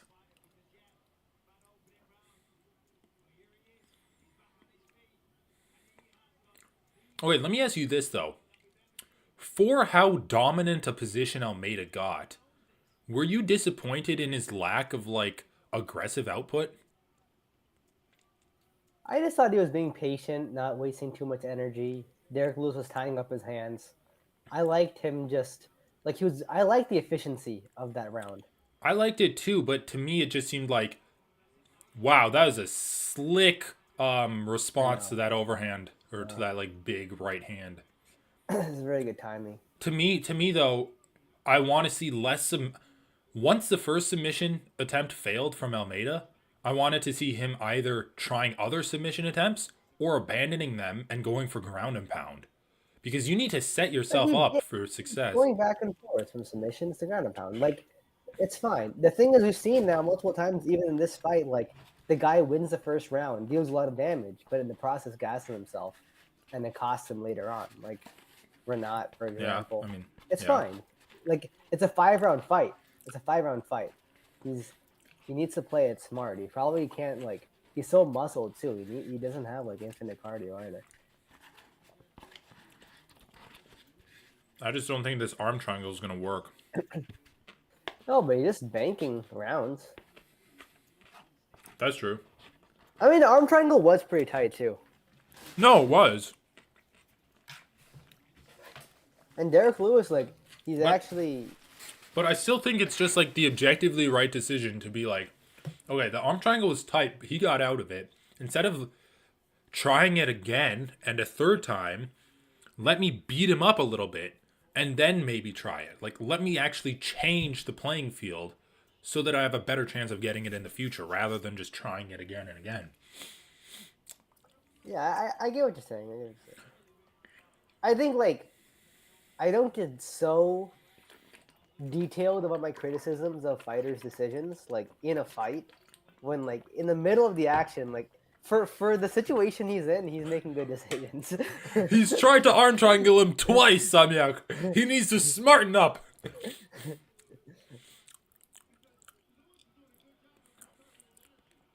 I mean, he's banking rounds, but it's just gonna be like it's so dangerous at the beginning of every round for him.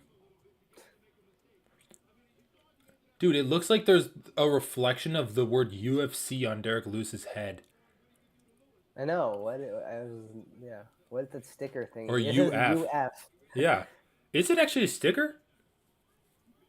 It seems like a sticker. I don't know what it is.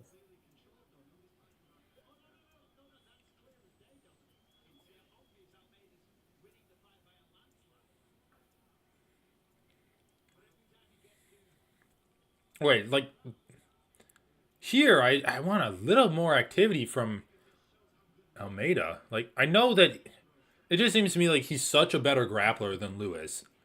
I want him to do a little bit more than just hold on to the back.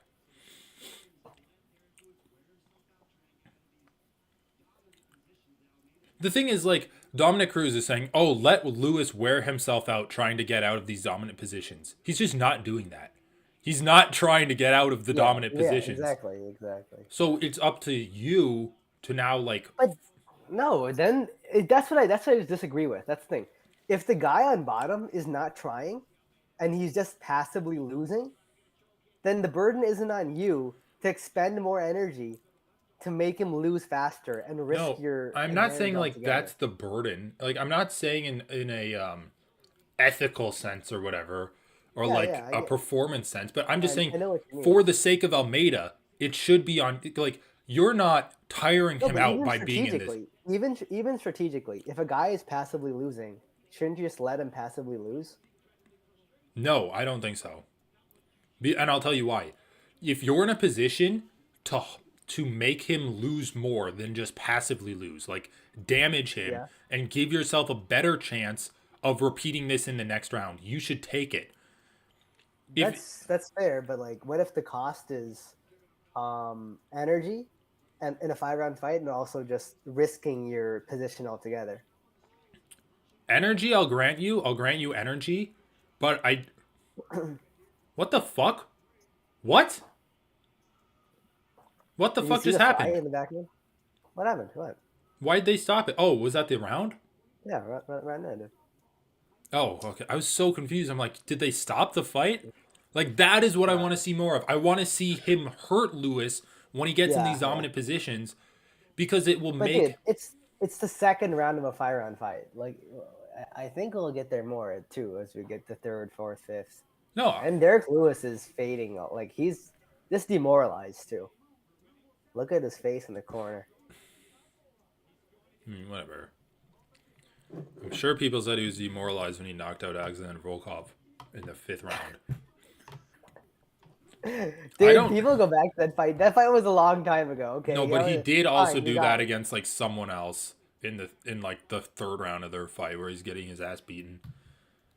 I mean, he got his ass beaten against Curtis Blades. Like the guy has crazy power. There's a reason that he's has the most knockouts in the UFC. All I'm saying is, if you're in such a dominant position, you should be actively trying to make it easier for yourself to either get back into that position in the next round or even finish the fight from that position in the future.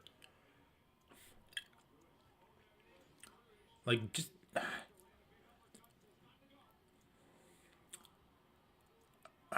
Jailton's driving is crazy. The guy's a Yeah, I fucking know. bull. It's a tank, dude. Just pummels you to the ground even after getting sprawled out Good, on. good. Oh my god, dude! Look at this guy. He's a monster. He's actually a monster, dude. It's crazy.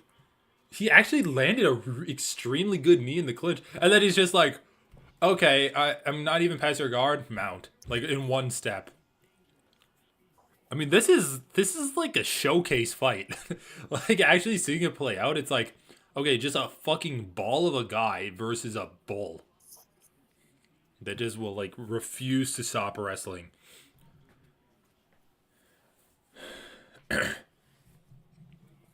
By the way, I do think that round 2 could be considered a 10-8. Like he had Yeah, that's fair. two semi-close submission attempts, the arm triangle and the rear naked choke, and he had Derrick lose on the ground. Derrick lose on the ground for the majority of the dude. He just went like this. He had his fist on Lewis's face, and he's like, like, why won't you die?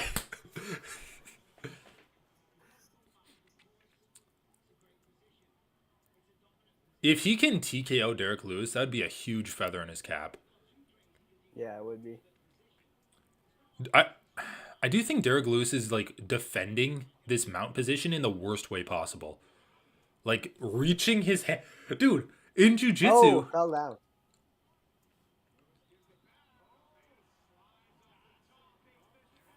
Lewis goes on top. Oh. Just triangle him, dude. I told you, dude, this is where Lewis thrives. Mount. Sweeps him? Almost sweeped him, but didn't quite. He got out. He's almost out the back. Nice. Nice work, actually.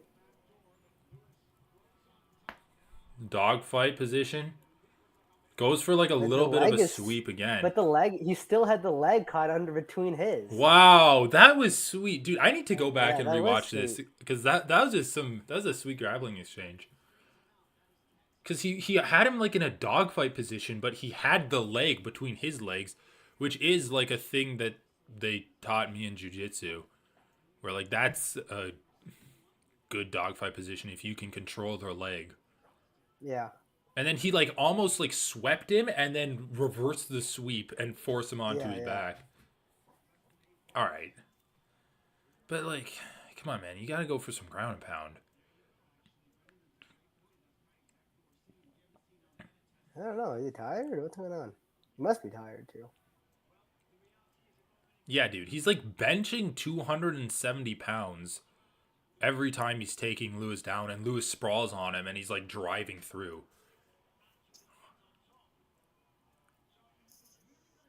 But dude, I think he could armbar him. I really do. Like Lewis is defending in the worst way possible, right? Where he's like going like this to a guy that's mounted him. Like they teach you to never do that in jiu-jitsu. I know this isn't jiu-jitsu, but still. Like even if there's just like 20 seconds left, go for an armbar on Lewis.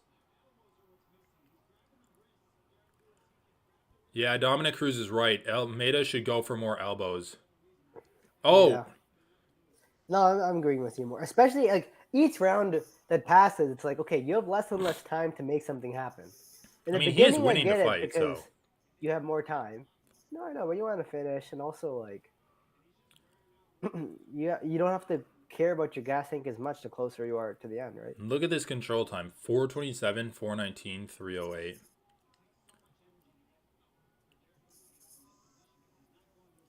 Derrick Lewis is just going to eat like the honestly negligible amount of ground and pound that Almeida's throwing.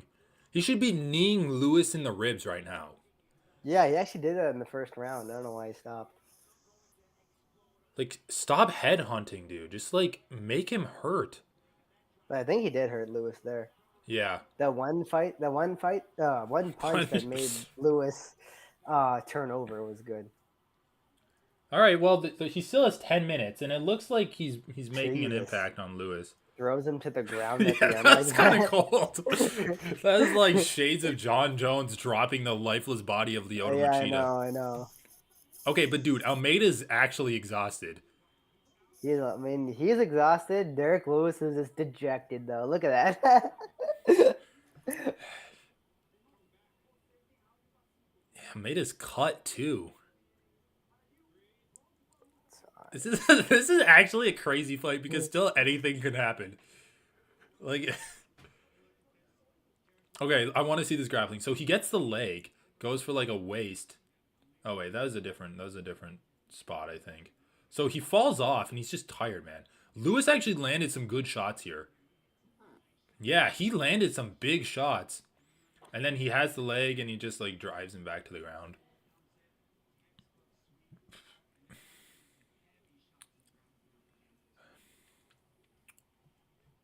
Definitely room for improvement on the ground and pound from Almeida. But you still can't even blame him that much because he's won every round. Yeah, yeah, yeah. And so far, his cardio's holding up well. Yeah, let's see. I think these last 2 rounds, I'll judge him for his cardio most. First 5-round fight. Let's see. Almeida's so one-dimensional. Dude, this is the stupidest tweet I've ever seen. Yeah. Stupid. That's actually, like, retarded. All right. What? Anyway. Lewis has him exactly where he wants him? Jailton needs to go for broke or he's going to lose this fight. He's running out of gas quickly. Okay, dude. This is actually... Like, I know I've been the harbinger Am I watching of the right doom. fight? Am I watching the same fight here? I know I've been, like, the harbinger of doom, but, like...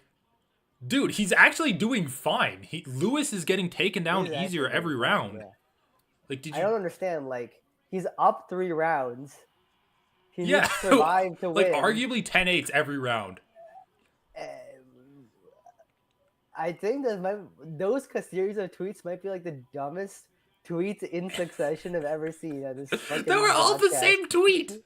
What the fuck is happening? Also, have you watched a single Almeida fight? Like, he's not one-dimensional at all. Well, yeah, I guess like, he does takes take it to the down, ground. though. Like, Yeah. but what do you want from him? He's taking his striking seems competent. Well, dude, they're like, Almeida's one-dimensional. Because he hasn't finished Derrick Lewis. It's like, okay, but he's been grappling him every time. I think people are just salty that it's not like Lewis getting finished or Almeida getting knocked out. I actually think that's what it is. Like, you're making me watch this fight. Yeah. I mean, they're just bored. But I'm actually Lewis invested in literally this has fight. one, like... Alright, whatever. I'm actually invested in this fight. I don't know about you. No, I am too. Because Lewis still has a chance because of how tired Jailton is. That's the fun part. Yeah. I also am just curious to see, like, the extent of Jailton's offense on the ground. I do like the fact that he seemingly abandoned submission attempts. Seemingly, yeah. But, yeah, he's tired. He's not going to be able to ground and pound as much as he would like.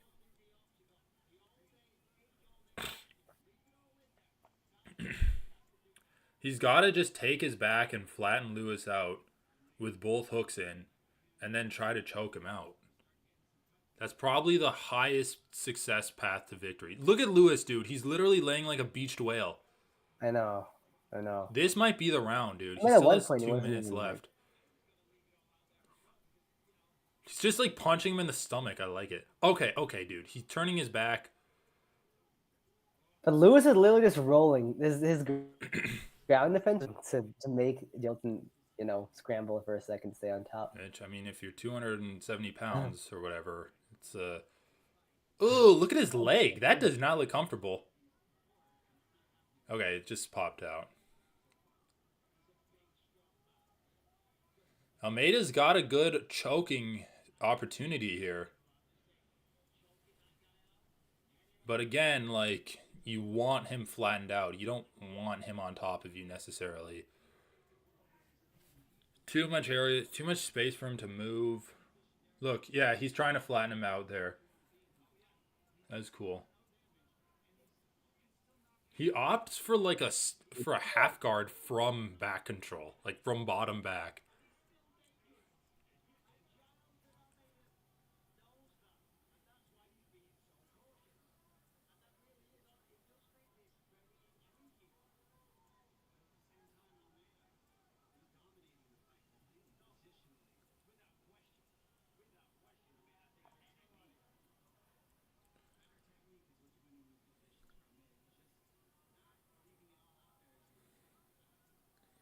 All right.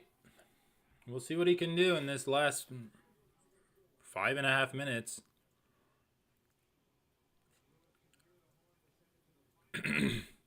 50-6. I wonder if there were any standing strikes in this fight.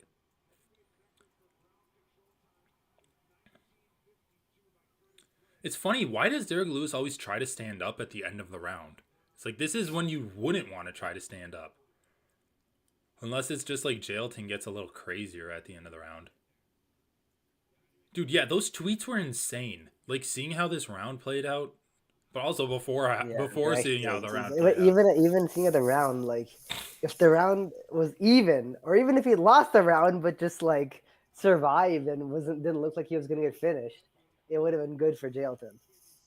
It wasn't nowhere close to losing the fight. Aaron Bronson was literally like, Jailton's gonna lose this fight if he doesn't finish Lewis when he's up 3 rounds. I know.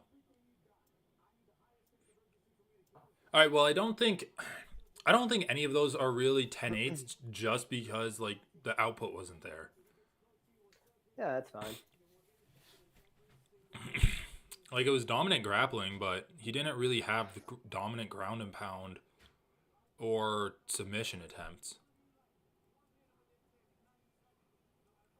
He had like enough ground and pound to maintain position and not much more.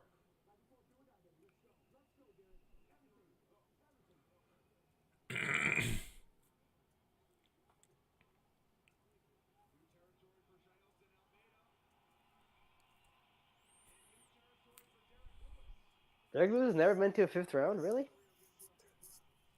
What? Wait, did they just say he's in great shape? Yeah.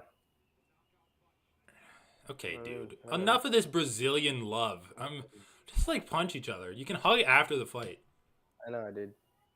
Especially when like use the first 5 seconds of the fight of the round to hug. It's like, no, that's fighting time, man. What are you doing?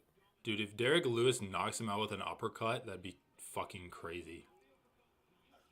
That was so funny, dude. Derrick Lewis kept going like this, up, like feinting or like getting ready Oh to shit. throw the uppercut, right? Just chain wrestling, dude. Holy wow. Oh my god. Oh, Lewis survived that attempt? Yeah, survived like going across the cage twice. That's crazy. But dude, that was Damn. funny. This was Jailton's takedown. He like baited Lewis to come in, and then he went like this. He literally dropped to his knees and hid behind his shoulder. Like he didn't even go for a takedown. Oh my god, gets the takedown after all of that. That was exhausting just to watch, Dude, dude. Aaron Bronsetter's like, Jailton's about to gas out at any moment now. I know, dude. All right, dude. In One of the 99% worst of fights, you get into the fifth round with like over 3.5 minutes left, and your opponent mounted like this. It's over. Let's see Yeah, it is over. if Jailton can actually get a finish here. That would be But huge. dude, like Lewis is barely even trying to get up. Like he hasn't had that many serious get up attempts this whole fight. So No, like, yeah, he has. it's over at this point. It's over. He's had 5 chances, and he blew his fifth one. He just blew his fifth one.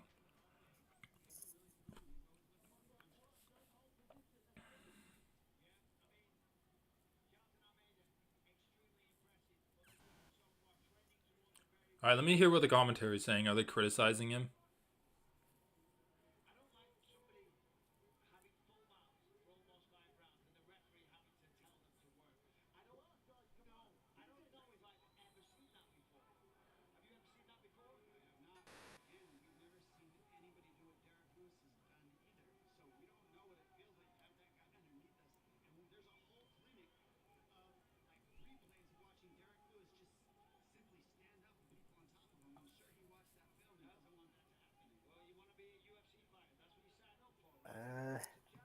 I What don't know. is? I don't know exactly what the commentary is saying because I haven't been listening to it the whole time, but it sounds like this thing is doing the classic blame the winner for winning too much. Yeah, I know.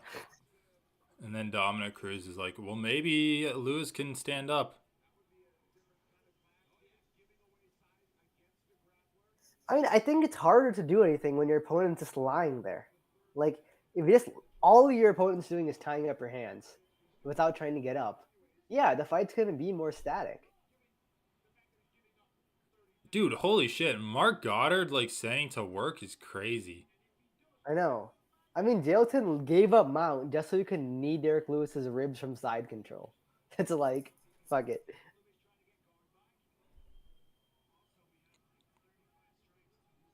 No, but Dominic is defending Jailton, I think. Dominic No, is yeah, he saying like, is. yeah, when Derrick Lewis is under you, this is what it might look like, I guess. But also, this is just bias because, like, In any other fight, you would not say anything about a guy not throwing enough when he's in mount, when he's in his dominant Yeah, I position. know. Yeah. Who was the? I think it was Mark Goddard that was refereeing Pantoja versus Moreno, and Pantoja had Moreno's back for like a full minute without doing anything. No one said work to him. It's just Yeah. bias. Bias. I mean, I guess like to be fair, like it's been more than a minute. It's been like the whole fight basically, but Like, yeah, he just gets up here. 53 but seconds. I don't understand how Jailton has so much energy when he's wrestling. Like after Derrick Lewis gets up, but then when he gets to the position, he's like, "Oh, I I guess wonder I'll if get it's the just life." sheer panic. Every time Yeah, Lewis's yeah, yeah. souls like hit the ground, he's like, "Fuck, I gotta get this Fuck guy me. down." And then he gets him down. He's like, "Okay, safe space, safe space." Little fields and birds tweeting in the wind.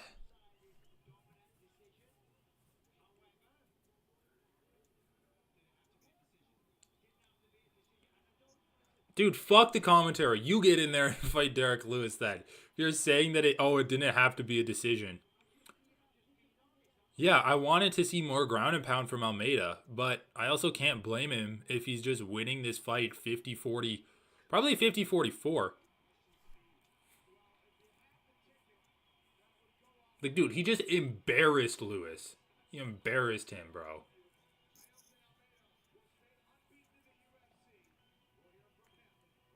Also, that last takedown looked like it could have fucked up Derrick Lewis's arm. It looked like he kind of posted with his left arm as he was getting thrown. I don't know. Like, that was an extremely dominant win. I mean, yeah. Look, the fight was boring. What to say? The fight was boring, but it was a good win. Will I rewatch the fight? Maybe one part when like Almeida scrambled and took him down in the third round, but I'm not gonna rewatch it because I know what happens. Watching it live, I thought it was fun because at any minute, Lewis Yeah, could have sure. stood up and like finished him, but pretty good, pretty good. All right, 50-45, 50-44 for Almeida. Derrick Lewis loses. Give me your opinion on Almeida now. I mean, the takedowns just looked so good. I don't really see anyone able to stop them at heavyweight right now. Yeah, his chain wrestling is crazy. Yeah. What flag is that? Yeah, I don't know. Looks like the Islamic Jihad flag. Yeah, what flag is that? Like a soccer club or something? Whatever. I mean, Derrick Lewis took this fight on short notice. Like, is he really disappointed? Derrick Lewis took it on short notice. Yeah, because it's supposed to be Curtis Blades and Derrick Lewis stepped in. I don't. How short notice? Like 3 or 4 weeks. Yeah, that's somewhat short notice. But also, he's old, and of course he's gonna lose He this. probably gets out of shape in between fights too. Yeah, like of course he's gonna lose this fight. But okay, so I asked you the question before this fight at the beginning of the card, and I'll ask you now: Almeida, Pavlovich, Aspinall are gone. Who do you see doing the best in that like circuit of fights, basically? In that round robin of fights. Who's in the round robin? The 4 new gen heavyweights. Almeida, I Pavlovich, mean, Aspinall gone. I mean, I don't know. I just don't see Aspinall being able to wrestle with Almeida. Yeah, striking might be All right, sharper. I just think it's let's do it Almeida. this way. I'll give you the matchups. I think Pavlovich same problem. Same thing. Like So Almeida versus Aspinall, who do you got? Almeida. Almeida Like literally, versus Gone. that's like the only close one for me. Because I mean, the thing is, we keep saying Cyril Gane will use his footwork to avoid takedowns, but we haven't actually seen that happen. We haven't actually seen that happen once. The same thing I was saying. No, well, he ahead of the used it Gane against Spivak, but Spivak's a huge step down in competition. Yeah, yeah. Um, I don't know. I'll go with Almeida still. I would love to see Almeida versus Pavlovich. It's literally like even more of an opposite in terms of like where their stat points are. Like Yeah. that's my dream fight at heavyweight right now. Almeida versus Pavlovich. And then cuz like Gon and Aspinall are less like brute force and speed, and they're less brute force and more like technical skill and speed. Yeah. But like Almeida's brute force grappling, and then Pavlovich's brute force striking, and obviously they're both still technical in those aspects of their games. But I think that fight's fascinating. I want to see. Basically, I want to see. I don't know. Well, maybe I'll ask you this question next week when Pavlovich fights Aspinall. Like maybe Pavlovich shows that he's crazy takedown defense. Yeah. Who do you got in that fight, by the way? Aspinall. Dude, 2 days ago you had Pavlovich knocking him out. I really feel like because no, just a short notice thing. That's the problem. But Yeah, of course. I mean, that's a problem. It's going to affect Aspinall's cardio possibly. But then again, Could we've never affect seen Pavlovich's Aspinall cardio, go too. late. Wait, because was Pavlovich because Pavlovich was backup. already scheduled? He was the He backup was fighter. backup, yeah. So he was training. Yeah, that's the problem, right? That's just I think in general I would have Aspinall, but We've never seen Aspinall's cardio fail him because none of his fights have gone past That like long. the second round. But I suspect he has good cardio. I think he has good cardio too. Seems to fight in a way that he trusts his cardio. Yeah. I guess. I don't know, dude. It'll be interesting. I don't know. I think Pavlo.